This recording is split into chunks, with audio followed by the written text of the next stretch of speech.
ಸದ್ಭಕ್ತಿ ಇಲ್ಲದವರನ್ನೊಲ್ಲನಯ್ಯ, ಅವರ ಆರಾಧನೆ ದಂಡ. ನಿಚ್ಚ ನಿಚ್ಚ ಪ್ರಾಯಶ್ಚಿತನನ್ನೊಲ್ಲ, ಕೂಡಲ ಸಂಗಮ ದೇವ ಭೂಭಾರಕರ. 5ನೇ ದಿನದ ಪ್ರವಚನ ನಮ್ಮ ನಡೀತಾ ಇದೆ. ಎಷ್ಟನೇ ಗುಣದ ಕುರಿತಾಗಿ ಚಿಂತನೆ ಮಾಡ್ತಾ ಇದ್ದೀವಿ? ಎಷ್ಟನೇ ಭಾಷೆಯ ಕುರಿತಾಗಿ ಚಿಂತನೆ ಮಾಡ್ತಾ ಇದ್ದೀವಿ? ಮೂರನೇ ಭಾಷೆಯ ಕುರಿತಾಗಿ. 2 ಭಾಷೆಯ ಕುರಿತಾಗಿ ನಮ್ಮದು ಚಿಂತನೆ ಆಗಿದೆ. ಮೊದಲನೇದು ನಿಮ್ಮಿಂದ ಬರೆಯಬೇಕು ಪ್ರತ್ಯುತ್ತರ. ಮೊದಲನೇದು ಯಾವುದು? ನಿತ್ಯ ಶಿವರಾತ್ರಿ ಜೋರಾಗಿ ಯಾವುದು? ನಿತ್ಯ ಶಿವರಾತ್ರಿ ಮಾಡಿರೋ. ನಿತ್ಯ ಶಿವರಾತ್ರಿಯ ಮಾಡುವ ಭಾಷೆ. ಟೈಟಲ್ ಇದು ನೆನಪಿಟ್ಕೋಬೇಕು. ನಿತ್ಯ ಶಿವರಾತ್ರಿಯ ಮಾಡುವ ಭಾಷೆ. ಅಚ್ಚಿಗಬೇಕಯ್ಯ ಸಂಸಾರದೊಡನೆ ನಿತ್ಯ ಶಿವರಾತ್ರಿಯ ಮಾಡುವುದು. ಈ ಜೀವನದಾಗ ಬಂದಾಗ ನಮ್ಮ ಕಷ್ಟ ಕೂಟಲೆಗಳು ಏಕೆ, ಅದನ್ನ ನಿವಾರಿಸ್ತಕ್ಕಂಥ ಶಕ್ತಿ ಇಷ್ಟಲಿಂಗಯ್ಯನಲ್ಲಿ ಇದೆ. ಅದಕ್ಕಾಗಿ ನಿತ್ಯ ಶಿವರಾತ್ರಿಯನ್ನ ಮಾಡುವುದು. ಅರ್ಥಾತ್ ಅವನ ಧ್ಯಾನ, ಅವನ ನಾಮಸ್ಮರಣೆ, ಅವನ ಪೂಜೆಯೇ ನಮ್ಮೆಲ್ಲ ಕಷ್ಟಗಳಿಗೆ ಮದ್ದು ಅಂತಕ್ಕಂಥ ಒಂದು ಚಿಂತನೆಯನ್ನ ನಾವು ಮೊನ್ನೆ ದಿನ ಮಾಡಿದ್ದೇವೆ. ನಿನ್ನೆ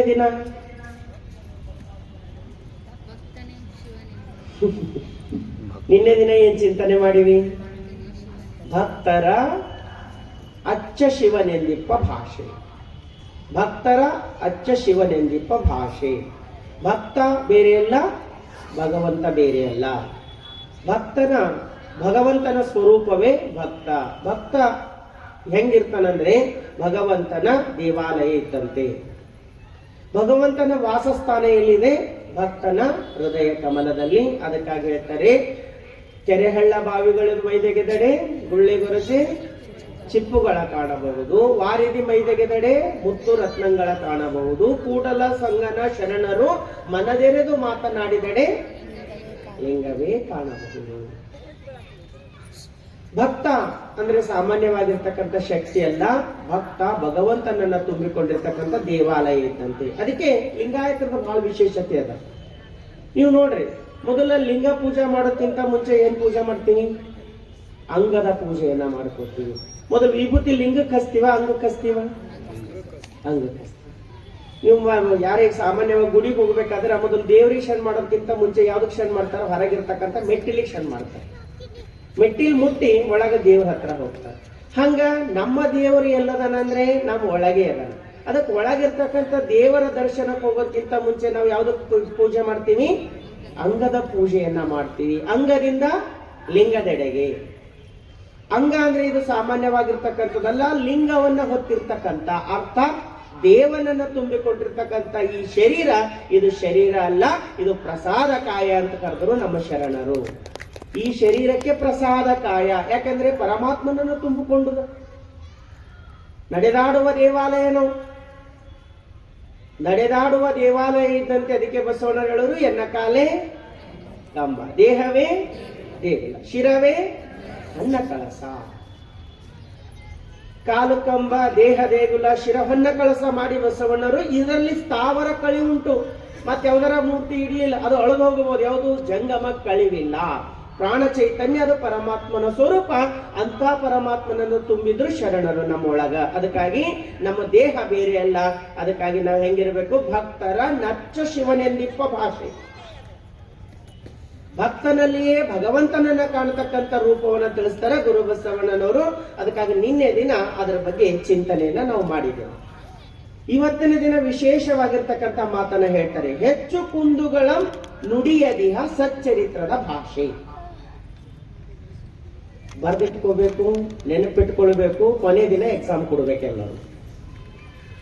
ಏನ್ ಹೇಳ್ತಾರೆ?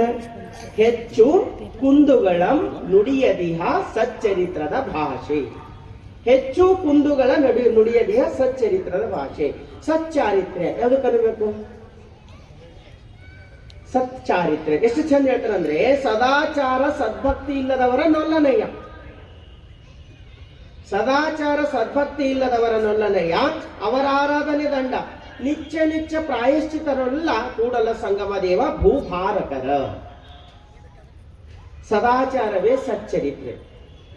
ಸಚ್ಚರಿತ್ರೆ ಎದಕ್ಕಂತ ಹೇಳ್ತೀವಿ? ಸತ್ ಅಂದ್ರೆ ಪರಮಾತ್ಮ, ಸಚ್ಚರಿತ್ರೆ ಅಂದ್ರೆ ಒಳ್ಳೆಯ ನಡತೆ, ಸದ್ಗುಣ, ಶೀಲಗಳೇ ನಿಜವಾದ ಆಭರಣ. ನೀವು ಏನೆಲ್ಲ ಇಟ್ಕೋರು, ಬಂಗಾರ ಇಟ್ಕೋರು, ಬೆಳ್ಳಿ ಇಟ್ಕೋರು, ಆಸ್ತಿ ಇಟ್ಕೋರು, ಗುಣ ಕೆಟ್ಟದಿತ್ತಂದ್ರೆ ಬಹಳ ಚಂದ ಒಂದ್ ಕಡೆ ಅನುಭವಿ ಹೇಳ್ತಾನೆ, character is loss, everything is loss. ಅದು ಒಂದು ಹೋಯ್ತಂದ್ರೆ ಎಲ್ಲ ಹೋದಂಗೆ. ಏನಿದ್ದೀರಿ ಅದಕ್ಕೆ ಬಂತು? ನೀವು ಹೇಳ್ತಿರ್ತೀರಿ ನೋಡ್ರಿ, ಭಾಳ ಶ್ರೀಮಂತರದರಿ, ಅದರಿ ಇದದರಿ ಅಂದ್ರೆ ನಾವ್ ಅಂತೀವಿ ಏನಿದ್ದೀರಿ ಅದಕ್ಕೆ ಬಂದ್ರಿ, ಗುಣನೇ ಸರಿ ಇಲ್ಲ. ನೀವು ಇಡೀ ರಾತ್ರಿ ಕುಂತು ಪಾಯಸ ಮಾಡ್ರಿ, ಅದ್ರಾಗ ಒಂದು ಹಲ್ಲಿ ಬಿದ್ದದ ಅಂತ ತಿಳ್ಕೊಂಡು ಕುಡಿಲಿಕ್ಕೆ ಆಗ್ತದ? ಹಂಗ ಅವಗುಣ ಅಂದ್ರೆ ಹಲ್ಲಿ ಬಿದ್ದಂಗ. ನೀವು ಏನಾರ ಇಡ್ರಿ, ಆಸ್ತಿ ಇರ್ಲಿ, ಬಂಗಾರ ಇರ್ಲಿ, ಬೆಳ್ಳಿ ಇರ್ಲಿ, ಎಲ್ಲವೂ ಇರ್ಲಿ, ಅದ್ರ ಒಂದು ಅವಗುಣದ ಕಸ ನಮ್ಮಲ್ಲಿ ಇತ್ತಂದ್ರೆ ನಮ್ ಎಲ್ಲ ಸಾಧನೆಗೆ ಅದು ಮುಗಿಸಿ ಬಿಡುತ್ತದ.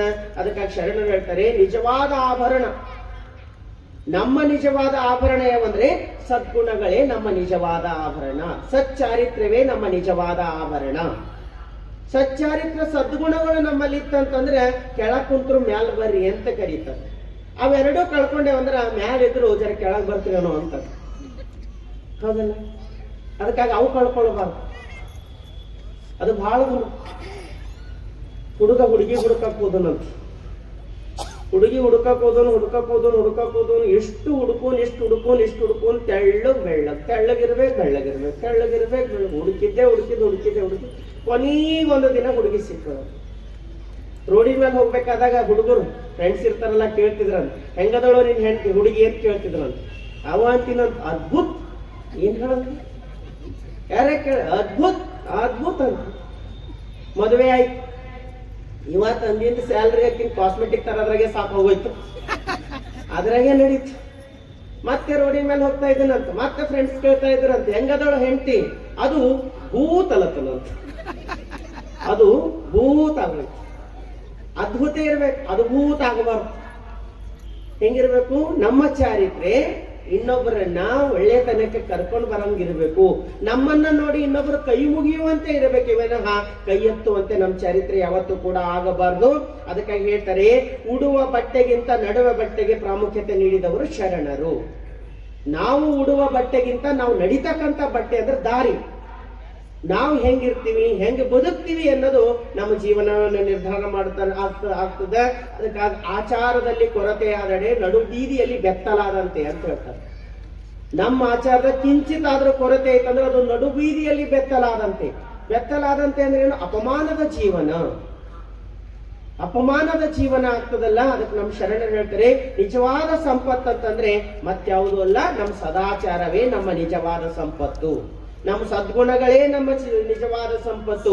ಅದಕ್ಕೆ ಬಹಳ ಚಂದ ಬರೀತಾರೆ ಶರಣರು, ಆರಾಧನೆಗೂ ಮೊದಲು ಆಚಾರ ಅಳವಡಿಸಿಕೊಳ್ಳಬೇಕು.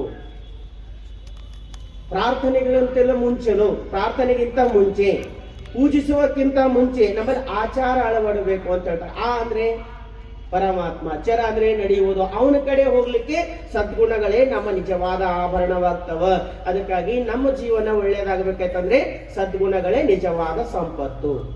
ಉದಾಹರಣೆ ಹೇಳ್ಬೇಕಂದ್ರೆ, ಪ್ರಸಾದ ಕೂಡ್ತೀವಿ, ಪ್ರಸಾದ ಕೂಡೋದಕ್ಕಿಂತ ಮುಂಚೆ ತಟ್ಟೆ ತೊಳಿತೀವಿ, ಹೌದಾ? ಏನ್ ಹಂಗೆ ಪ್ರಸಾದ ಮಾಡ್ತೀರಿ? ಬೆಳಗಿಟ್ಟಿರೋ ತಟ್ಟೆ ಇದ್ರು ಕೂಡ ಅದು ಮತ್ತೊಮ್ಮೆ ನೀರು ಹಾಕಿ ಸ್ವಚ್ಛ ಮಾಡ್ಕೊಳ್ತೀವಿ. ನೀವು ಪಂಚಪಕ್ವಾನ ಅಡಿಗೆ ಮಾಡ್ರಿ, ಆದ್ರೆ ತಟ್ಟೆ ಹೊಲಸಿತ್ತಂದ್ರೆ ಅದ್ರಾಗ ಹಾಕಿ ಊಟ ಮಾಡ್ಲಿಕ್ಕೆ ಆಗಲ್ಲ. ಅದಕ್ಕಾಗಿ ಹೇಳ್ತಾರೆ, ತಟ್ಟೆನೂ ಶುಚಿಯಾಗಿರ್ಬೇಕು, ಆಹಾರನೂ ಶುದ್ಧವಾಗಿರ್ಬೇಕು, ಉಂಡವರ ಆರೋಗ್ಯ ಸುಧಾರಿಸ್ತದ. ಹಂಗ ನಮ್ಮ ದೇಹನೂ ಶುಚಿಯಾಗಿರ್ಬೇಕು, ಅಂತರಂಗನೂ ಶುದ್ಧವಾಗಿರ್ಬೇಕು. ಯಾರ ದೇಹ ಶುಚಿಯಾಗಿರ್ತದೋ, ಅಂತರಂಗ ಶುದ್ಧವಾಗಿರ್ತದೋ, ಅವರಲ್ಲಿ ಮಾತ್ರ ಪರಮಾತ್ಮ ನೆಲೆಯೂರ್ತಾನೆ. ಅದಕ್ಕಾಗಿ ನಮ್ಮ ನಿಜವಾದ ಸಂಪತ್ತು ಸದಾಚಾರ. ಇಷ್ಟೇ ತಿಳ್ಕೊಳ್ಬೇಕು. ನಿಜವಾದ ಸಂಪತ್ತಂದ್ರೆ ಮತ್ತೇನಲ್ಲ, ನಮ್ ನಿಜವಾದ ಸಂಪತ್ತಂದ್ರೆ ಸದಾಚಾರ. ನನ್ನ ಬಹಳ ಕಡೆ ನಿಮ್ಮಲ್ಲೆಲ್ಲ ಅನ್ನಲ್ ಬಿಡ್ರಿ, ನೀವೆಲ್ಲ ತಿಳುವಳಿಕೆ ಇದ್ದರಿದ್ರಿ. ನಮ್ಮ ಭಾಗದಾಗ ಯಾರ್ದಾರ ಮನೆಗೆ ಹೋದಾಗ ತಾಯಂದಿರು ಮಾತಾಡ್ತಿರ್ತಾರೆ, ಯಪ್ಪ ಈ ಮನೆಗೆ ಮದುವೆ ಆಗಿ ಬಂದಿನ್ ನೋಡ್ರಿ, ಈ ಕೊರಳಗಿಂದ ಕರಿಮಣೆ ಬಿಟ್ಟು ಮತ್ತೊಂದು ಕಂಡಿಲ್ ನೋಡ್ರಿ. ಏನೇನೇನ್ ಸಿಕ್ರಿ ನಾನು ಹೇಳ್ತಿರ್ತೀನಿ, ಲಿಂಗಾರ ಇಲ್ಲವ ಅದಕ್ಕೆ ಯಾರು ತಿಂತಾರ್ರಿ? ನಮಗ್ ಲಿಂಗಕ್ಕೆ ಕಿಮ್ಮತೆ ಇಲ್ಲ. ಇಂಥ ಒಂದು ಶ್ರೇಷ್ಠವಾಗಿರ್ತಕ್ಕಂಥ ಲಿಂಗಯ್ಯ ನಮ್ಮ ಕೊರಳಗದನಂತ ನಮಗೆ ಎಂದು ಅನಿಸ್ಲಿಲ್ಲ. ನಮಗ್ ಬಂಗಾರನೇ ದೊಡ್ಡದು ಅನ್ಕೊಂಡಿವಿ. ಅದಕ್ಕಾಗಿ ಹೇಳ್ತಾರೆ ಶರಣರು, ಸದಾಚಾರ ಸದ್ಭಕ್ತಿ ಇಲ್ಲದವರನ್ನಲ್ಲನಯ್ಯ. ಸ್ಪಷ್ಟತೆ ಕೊಡ್ತಾರೆ ಬಸವಣ್ಣನು. ನೀ ದೀಡ್ ನಮಸ್ಕಾರ ಹಾಕು, ನೆಲಾರ ಅಳಿ, ಪಾದರಕ್ಷರ ಬಿಡು, ಕೂದಲರ ಬಿಡು, ನೀ ಏನಾರ ಮಾಡು. ಆದ್ರೆ ನಿನ್ನ ಬಳಿ ಯಾವತ್ತಿನವರೆಗೂ ಸದ್ಗುಣಗಳು ಅಳವಡೋದಿಲ್ಲವೋ ಅಲ್ಲಿಯವರೆಗೆ ಪರಮಾತ್ಮ ಸ್ವೀಕಾರ ಮಾಡಲಾರ. ಸ್ಪಷ್ಟತೆ ಅದ ನಮ್ಮಲ್ಲಿ. ಇನ್ನೇನಾರ ಸ್ಟ್ರೈಕ್ ಮಾಡಿದ್ವಿ, ಹಠದ ಮಕ್ಕಳು ಇರ್ತಾವ ನೋಡ್ರಿ, ನೀ ಕೊಡಲೋದವನ್ನ ಕಾಲ್ ತಿಕ್ಕಳ್ತೀನಿ, ನಾನು ಊಟ ಬಿಡ್ತೀನಿ ಅಂದಾಗ ಏನ್ ಮಾಡ್ತಾರ, ತಾಯಿ ಹೋಗ್ಲಿ ಬಿಡು ಅಂತ ಕೊಡ್ತಾಳ. ಹಂಗ ಹಠದಲ್ಲಿಂದ ತಗೊಂಡ್ರೆ ಏನಾರ ಕೊಡ್ಬೋದು. ಆದ್ರೆ ಪ್ರೇಮದಿಂದ ಪರಮಾತ್ಮ ನಮಗೇನು ಕೊಡಲ್ಲ. ಪ್ರೇಮದಿಂದ ಪಡಿಬೇಕಾಯ್ತಂದ್ರೆ ನಮ್ಮಲ್ಲಿ ಇರ್ತಕ್ಕಂಥ ಸದ್ಗುಣಗಳೇ ನಿಜವಾದ ಆಭರಣ ಸದ್ಗುಣಗಳು. ಅದಕ್ಕಾಗಿ ಉತ್ತಮ ನಡವಳಿಕೆ ಮತ್ತು ನಿಜವಾದ ಭಕ್ತಿ ಇದ್ದಾಗ ಮಾತ್ರ ಪರಮಾತ್ಮನ ಒಲುಮೆ ಆಗ್ತದೆ. ಇಲ್ಲ ಅಂದ್ರೆ ಏನಿದ್ದು ಕೂಡ ವ್ಯರ್ಥ. ಒಬ್ಬ ಮಹಾತ್ಮ ಬರೀತಾನ ಬಾಳ್ ಚಂದ, ಎಷ್ಟು ಚಂದ ಹೇಳ್ತಾನಂದ್ರೆ, ರಸ್ತೆಯ ಮೇಲೆ ಕಲ್ಲಿನ ಹರಳುಗಳಿದ್ದರೆ ಒಳ್ಳೆಯ ಬೂಟು ಹಾಕಿಕೊಂಡು ನಡೆಯಬಹುದು, ಆದರೆ ಬೂಟಿನ ಒಳಗೆ ಒಂದು ಕಲ್ಲಿನ ಹರಳು ಇದ್ದಲ್ಲಿ ಅತ್ಯುತ್ತಮ ರಸ್ತೆಯ ಮೇಲೂ 4 ಹೆಜ್ಜೆ ನಡೆಯಲು ಸಾಧ್ಯವಿಲ್ಲ. ಹೊರಗಿನ ಸವಾಲುಗಳಿಗಿಂತಲೂ ನಾವು ಒಳಗಿನ ದುರ್ಬಲತೆಯಿಂದಲೇ ಸೋಲುವುದು ಹೆಚ್ಚು. ನೀವೆಂತ ಕಲ್ಲಿನ ಹರಳಿದ್ರು ಕೂಡ ಒಂದು ಶೂಸ್ ಹಾಕೊಂಡು ನಡಿಬಹುದು, ಆದ್ರೆ ಬೂಟಿನ ಒಳಗೊಂದು ಸಣ್ಣ ಹರಳು ಬಂತಂದ್ರೆ 4 ಹೆಜ್ಜೆ ನಡಿಲಿಕ್ಕಾಗಲ್ಲ. ಎಂತ ಒಳ್ಳೆ ರಸ್ತೆ ಇದ್ರು ಕೂಡ 4 ಹೆಜ್ಜೆ ನಡಿಲಿಕ್ಕಾಗಲ್ಲ. ಹಂಗ ನಮ್ಮ ಹೊರಗಿನ ಎಷ್ಟೇ ಕೀರ್ತಿ ವಾರ್ತೆಗಳಿದ್ರು ಕೂಡ ಅದು ಶಾಶ್ವತವಲ್ಲ. ನಮ್ಮ ಅಂತರಂಗ ಶುದ್ಧ ಆದ ಬಳಿಕ, ನಮ್ಮ ಅಂತರಂಗ ಶುದ್ಧ ಆಗದೇ ಇತ್ತು ಅಂದ್ರೆ ನಮ್ಗೆ ಯಾರು ಕೂಡ ಸ್ವೀಕಾರ ಮಾಡಲ್ಲ. ಅದಕ್ಕೆ ಬಸವಣ್ಣನವರು ಪ್ರಾಮುಖ್ಯತೆ ಯಾವ್ದು ಕೊಡ್ತಾರಂದ್ರೆ ಅಂತರಂಗ ಶುದ್ಧಿಗೆ ಪ್ರಾಮುಖ್ಯತೆ ಕೊಡ್ತಾರ. ಹೇಳ್ತಾರೆ ಗುರು ಬಸವಣ್ಣವ್ರು, ತನ್ನ ಆತ್ಮ ತನಗೆ ಹಗೆಯಾದ ಬಳಿಕ ಭಿನ್ನಾಣ ಉಂಟೆ ಕೂಡಲ ಸಂಗಮ ದೇವ. ನಮ್ಮ ಆತ್ಮ ನಮಗೆ ಯಾವತ್ತು ವೈರಿ ಆಗಬಾರ್ದು. ಹೊರಗಿನ ವೈರಿ ಎದುರಿಸಬಹುದು, ನಮ್ಮ ಆತ್ಮ ನಮಗೆ ವೈರಿ ಐತಂದ್ರ ನಮಗ್ ಕುಂತಲ್ ಕೂಡ್ಲಿಕ್ಕೆ ಬಿಡಲ್ಲ, ನಿಂತಲ್ ನಿಂದ್ರಲಿಕ್ಕೆ ಬಿಡಲ್ಲ, ಏನಿದ್ರು ಸಮಾಧಾನ ಕೊಡಲ್ಲ. ಅದಕ್ಕಾಗಿ ನಮ್ಮ ಆತ್ಮ ನಾವು ಮೆಚ್ಚುವಂತಿರಬೇಕು. ಜಗ ಮೆಚ್ಚಿ ನಡ್ಕೊಂಡರೆ ಏನಾಯಿತು ತಮ್ಮ, ಮನ ಮೆಚ್ಚಿ ನಡೆಯುವಂತೆ ಆಗು ಅಂತ ಹೇಳ್ತಾರೆ. ಜಗತ್ ಯಾವುದಕ್ಕೂ ಮೆಚ್ಚಬಹುದು. ಅಧಿಕಾರ ಬಂದರೆ ಮೆಚ್ಚಬಹುದು, ರೂಪ ಇದ್ದರೂ ಮೆಚ್ಚಬಹುದು, ಶ್ರೀಮಂತಿಕೆ ಇದ್ದರೂ ಮೆಚ್ಚಬಹುದು, ಜಗತ್ತು ಮೆಚ್ಚಬಹುದು. ಆದ್ರೆ ಪರಮಾತ್ಮನಲ್ಲಿ ಯಾವೂ ನಡೆಯಲ್ಲ. ಪರಮಾತ್ಮ ಮೆಚ್ಚತಕ್ಕಂಥದ್ದು ಒಂದೇ ಒಂದು ಯಾವುದಂದ್ರೆ ನಮ್ಮ ಅಂತರಂಗ ಶುದ್ಧಿ ಮಾತ್ರ ಪರಮಾತ್ಮ ಮೆಚ್ತಾನೆ. ಅದಕ್ಕಾಗಿ ಹೇಳ್ತಾರೆ, ತನ್ನ ಆತ್ಮ ತನಗೆ ಹಗೆಯಾದ ಬಳಿಕ. ನಮ್ಮ ಆತ್ಮನೇ ನಮ್ಮದು ವೈರಿ ಐತಂತಂದ್ರೆ ಇನ್ ಎಲ್ಲಿ ಜಾಗ ಅದ, ಇನ್ನೆಲ್ಲಿ ಉಪಯೋಗ ಅದ. ಅದಕ್ಕಾಗಿ ನಮ್ಮ ಆತ್ಮ ಶುದ್ಧಿ ಇರಬೇಕು. ಬಿಸಿಲಿನಲ್ಲಿ ಬರ್ತಾ ಇದ್ದನಂತ ಒಬ್ಬ ವ್ಯಕ್ತಿ, ಜೋರ್ ಬಿಸಿಲಿತ್ತು. ಏನ್ ಮಾಡೋಣ, ಎಲ್ಲರ ಕೂಡೋಣ ಅಂತ ತಿಳ್ಕೊಂಡು ನೋಡೋನು, ಒಂದು ಮರ ಇತ್ತು ನೋಡೋಣ, ಬಹಳ ಚಂದ ನೆರಳಿತ್ತು. ಅವ ಅನ್ಕೊಂಡು ನೀಲ್ ಹೋಗಿ ಸ್ವಲ್ಪ ವಿಶ್ರಾಂತಿ ಮಾಡ್ಕೊಂಡು ಮುಂದೆ ಹೋಗೋಣ ಅಂತ ಮರದ ಕೆಳಗೆ ಹೋಗಿ ಕುಂತನು. ತಣ್ಣಗಿತ್ತು ಮರದ ಕೆಳಗೆ, ಒಳ್ಳೆ ನೆರಳಿತ್ತು, ತಣ್ಣಗಿತ್ತು. ಕುಂತಲ್ಲಿ ಒಂದು ಯೋಚನೆ ಮಾಡೋಣ, ಇಷ್ಟೊಂದು ತಣ್ಣಗದ, ತಣ್ಣ ನೀರು ಕುಡಿಲಿಕ್ಕೆ ಸಿಕ್ಕರು ಬಹಳ ಚಂದ ಇತ್ತು ಅನ್ಕೊಂಡು ನಾನು. ಇವ ಅನ್ಕೊಂಡು ಅಂದಿದ ತಕ್ಷಣ ಅವನ ಎದುರು ನೀರು ಬಂದು, ಅದು ಕಲ್ಪವೃಕ್ಷ ಇತ್ತು ಅಂತ. ಏನ್ ಕೇಳಿದ್ರೆ ಅದು ಬರ್ತಕ್ಕಂಥ ಕಲ್ಪವೃಕ್ಷ ಇತ್ತು. ಇವ ಅನ್ಕೊಂಡಿದ ತಕ್ಷಣ ಪಟ್ಟಂತ ನೀರು ಬಂದು ತಗೊಂಡು ಇದು ಎಲ್ಲಿನ ಮಾಯೇ ಅದ, ನೀರು ಬಂದೋಲ್ಲ ಅಂತ ತಗೊಂಡ ಹೋಗ್ಲಿ, ತಣ್ಣಗರ ಅದಾವ್ ನೀರು ಸಿಕ್ಕಾವಂತ ನೀರು ಕುಡ್ದನಂತ. ನೀರು ಕುಡ್ದಲ್ಲೇ ಮತ್ತೆ ಅನ್ಕೊಂಡು ನಂತ ಏನಂತ, ಇಷ್ಟು ಚಂದನ ನೀರು ಬಂದದ, ಹೊಟ್ಟೆ ತುಂಬಾ ಪ್ರಸಾದ ಇದ್ರೆ ಬಹಳ ಚಂದ ಇತ್ತಲ್ಲ ಅನ್ಕೊಂಡು ನಾನು. ಅನ್ಕೊಂಡಿದ್ದು ಒಳಗಾಗಿ ತಟ್ಟೆ ಬಂದು ಅವ್ನ ಮುಂದೆ ನಿಂತಂತ. ಒಂದಿನಂತ ಇದೇನು ಮಾಯಾವೇದ ಅಂತ ಮತ್ತೆ ಪ್ರಸಾದ ಮಾಡೋಣಂತ. ಹೋಗ್ಲಿ ಸಿಕ್ಕದಲ್ಲ ಬಿಡಬಾರ್ದಂತ ಪ್ರಸಾದ ಮಾಡೋಣ. ಆಮೇಲೆ ಅನ್ಕೊಂಡನಂತ ಊಟ ಸಿಗುತ್ತ, ನೀರ್ ಸಿಗುತ್ತೋ, ಮಲ್ಕೊಲಿಕ್ ಮೆತ್ತನ ಹಾಸ್ಕಿದ್ರೆ ಬಹಳ ಚಂದ ಇತ್ತಲ್ಲ ಅನ್ಕೊಂಡು ನಾನು. ಅನ್ಕೊಂಡೋದ್ರೊಳಗಾಗಿ ಹಾಸ್ಕಿನೂ ಬಂತಂತ. ಮಲ್ಕೊಂಡಾಗ ಅವನೊಳಗ ಒಂದು ಯೋಚನೆ ಬಂತ. ನೀರ್ ಕೇಳ್ದ ನೀರ್ ಬಂದು, ಅನ್ನ ಕೇಳ್ದ ಅನ್ನ ಬಂದು, ಹಾಸಿಗೆ ಕೇಳ್ದ ಹಾಸಿಗೆ ಬಂದು. ಇದೇನು ದೆವ್ವದನ ದೇವ್ರದನ, ಇದು ಎಲ್ಲರ ನನ್ ಕತ್ ಹಿಸಕ್ ಬಿಟ್ಟತ್ಗಿನ ಅನ್ಕೊಂಡು ನಾನು. ಏನ್ ಮಾಡ್ತಾವ, ಹಿಸ್ಕಕ್ಕೆ ಹೋಗ್ಬಿಡ್ತಾನೆ. ಅಂದ್ರೆ ಕತೆ ಹೇಳೋ ಅರ್ಥ ಏನಂತಂದ್ರೆ, ನಾವು ಏನು ಮಾಡ್ಬೇಕಂತೇವ ಮನಸ್ಸಿನೊಳಗಷ್ಟು ಶಕ್ತಿ ಅದ, ಅದ್ಭುತವಾಗಿರ್ತಕ್ಕಂಥ ಶಕ್ತಿ ಮನಸ್ಸಿನೊಳಗದ. ಅದಕ್ಕೆ ನಮ್ಮ ಗುಣಗಳು ನಾವು ತಿದ್ದುಕೊಂಡೇವ್ ಅಂದ್ರೆ ನಾವು ಪರಮಾತ್ಮನ ಎತ್ತರಕ್ಕೆ ಇರ್ತೀವಿ. ಅದಕ್ಕೆ ಬಹಳ ಚಂದ ಹೇಳ್ತಾರೆ ಒಂದ್ ಕಡೆ ಬಸವಣ್ಣವ್ರು, ಆಡಿ ಅಳುಪದಿರ ಲೇಸ ಮಾಡಿ ಮರುಗದಿರ, ಎಲೆ ಮನವೇ ಕೂಡಿ ತಪ್ಪದಿರ, ಬೇಡಿದವರಿಗೆ ಇಲ್ಲೆನ್ನದಿರು ಕಂಡ, ನಾಡ ಮಾತು ಬೇಡ ಕ್ಷರಗೊಡ್ಡಿ ಬೇಡು ಕೂಡಲ ಸಂಗಮ ದೇವನ. ಇಷ್ಟು ಚಂದ ಹೇಳ್ತಾರೆ ಬಸವಣ್ಣವ್ರು. ಆಡಿ ಅಳುಪದಿರ ಮನುಷ್ಯನ ಗುಣ ಅದ. ಲೇಸ ಮಾಡಿ ಮರುಗದಿರ, ಮನುಷ್ಯ ಮೊದಲ ಮಾಡ್ತಾನ, ಆಮೇಲೆ ಮಾಡಿದ್ದು ಆಡ್ತಾನ. ಪ್ರತಿ ಮನೆಗಿರೋ ಸಮಸ್ಯೆ ಇದೆ. ನೀವು ನೋಡ್ರಿ ಯಾವಾಗ್ಲೂ ಕೂಡ ಬಾಳ್ ಮನೆಗೆ ಹೋದಾಗ ಜಗಳ ಎಲ್ಲಿಂದ ಇರ್ತದ ಅಂತಂದ್ರ ಅಪ್ಪರೇ ಮನೆಗೆ ಮದುವೆ ಬಂದಾಗ್ಲೂ ಇಷ್ಟು ದುಡ್ದೀನ್ ಅದು ಮಾಡಿ ಇದು ಮಾಡಿ ನಾ ಎಲ್ಲಾ ಮಾಡೀನಿ, ಈ ಮನೆಗಿನವ್ರು ಒಬ್ರು ನನಗ್ ಮಾಡಿನಂತ ಅನ್ನಲ್ ನೋಡ್ರಿ. ಎಲ್ಲ ನಾನೇ ಮಾಡೀನಿ, ಒಬ್ರು ಮಾಡಿನ ಅನ್ನಲ್. ಅವಾಗ ಅವ್ರಂತಾರ ಯಾರು ಮಾಡಂದ್ರ ನಿನಗಿಟ್ಟು? ಒಂದೇ ಉತ್ತರ, ಯಾರು ಮಾಡಂದ್ರ ನಿನಗೆ ಎಷ್ಟು? ನಾವಂತ ಈಗ ನೋಡಿದ್ರೆ ಅಪ್ಪರೇ ನಾ ಎಷ್ಟು ಮಾಡ್ರೆ ಏನಾರ ಅಂದಿರ್ತೀವಿ, ಅದಕ್ಕೆ ಬಿಟ್ಟೆ ಕೊಟ್ಟಿನಿ. ಅವ್ರಂತಾರ ಬಿಟ್ರ ನಿನ್ಗೆ ಯಾರು ಕೇಳತ್ತಾರ? ಅದಕ್ಕೆ ಆಡಿ ಎಳುಪದಿರ, ಲೇಸ ಮಾಡಿ ಮರಗದಿರ. ನಾವ್ ಯಾರಿಗಾರ ಒಳ್ಳೇದು ಮಾಡೋದು ಪಟ್ಟಂತ ಮರ್ತು ಬಿಡ್ಬೇಕು, ನೆನ್ಪಿಟ್ಕೋಬಾರ್ದು. ಅದು ನಮ್ಮಲ್ಲಿಂದ ಮಾಡಿಸ್ಕೊಂಡನಲ್ಲ. ನನಗೆ ಎಷ್ಟೋ ಸಾರಿ ನನಗೆ ಹೆಮ್ಮೆ ಅನ್ನಿಸ್ತದ. ಏನಂತ ಹೆಮ್ಮೆ ಅನ್ನಿಸ್ತದ? ಇಷ್ಟೊಂದು ಇಷ್ಟೊಂದು ಜನರ ಮಧ್ಯದಲ್ಲಿ ಇಂಥ ಊರಿನ ಹುಟ್ಟಿರ್ತಕ್ಕಂಥ ನನಗ ಬಸವಣ್ಣವ್ರ ನೀ ಧರ್ಮ ಪ್ರಸಾರಕ್ಕೆ ಬೇಕಂತ ಆರಿಸ್ಕೊಂಡಾರಲ್ಲ, ಅದೇ ನನ್ನ ನಿಜವಾದ ಸೌಭಾಗ್ಯ ಅನ್ನಿಸ್ತು. ನಮಗ ಆರಿಸ್ಕೊಂಡಾರಲ್ಲ, ಸಾಮರ್ಥ್ಯ ಅದ ಅಂತ ನಮಗ ಆರಿಸ್ಕೊಳ್ತಾರಲ್ಲ, ಇದಕ್ಕಿಂತ ದೊಡ್ಡ ಪುಣ್ಯ ಮತ್ತೇನು ಬೇಕು? ಹಿಂಗ ಅನ್ಕೊಳ್ಬೇಕು. ಮಾಡುವ ಶಕ್ತಿ ನಮಗ ಕೊಟ್ಟನಲ್ಲ, ಜವಾಬ್ದಾರಿ ಹೊರತಕ್ಕಂಥ ಜಾಗದಾಗ ನಮಗ್ ನಿಂದಿರ್ಸನಲ್ಲ, ಇದಕ್ಕಿಂತ ದೊಡ್ಡದು ಮತ್ತೇನದ ಅನ್ಕೊಳ್ಬೇಕೆ ವಿನಃ ನಾನೇ ಮಾಡಿ ನಂದೇವಂದ್ರೆ ಮಾಡಿದ್ದು ಹೋಯ್ತು, ಮಾತು ಹೋಯ್ತು. ಮಾತರ ಉಳಿಬೇಕು, ಮಾಡಿದ್ದು ಹೋದ್ರ ಪರವಾಗಿಲ್ಲ. ಇಲ್ಲಿ ಮಾಡಿದ್ದು ಹೋಯ್ತು, ಮಾತು ಹೋಯ್ತು ಅಂದ್ರೆ ವ್ಯರ್ಥ ಜೀವನ ಆಗ್ತದಲ್ಲ. ಅದಕ್ಕೆ ಬಸವಣ್ಣರು ಹೇಳ್ತಾರೆ, ಮಾಡಿ ಆಡಿ ಅಳುಪದಿರ, ಲೇಸ ಮಾಡಿ ಮರುಗದಿರ.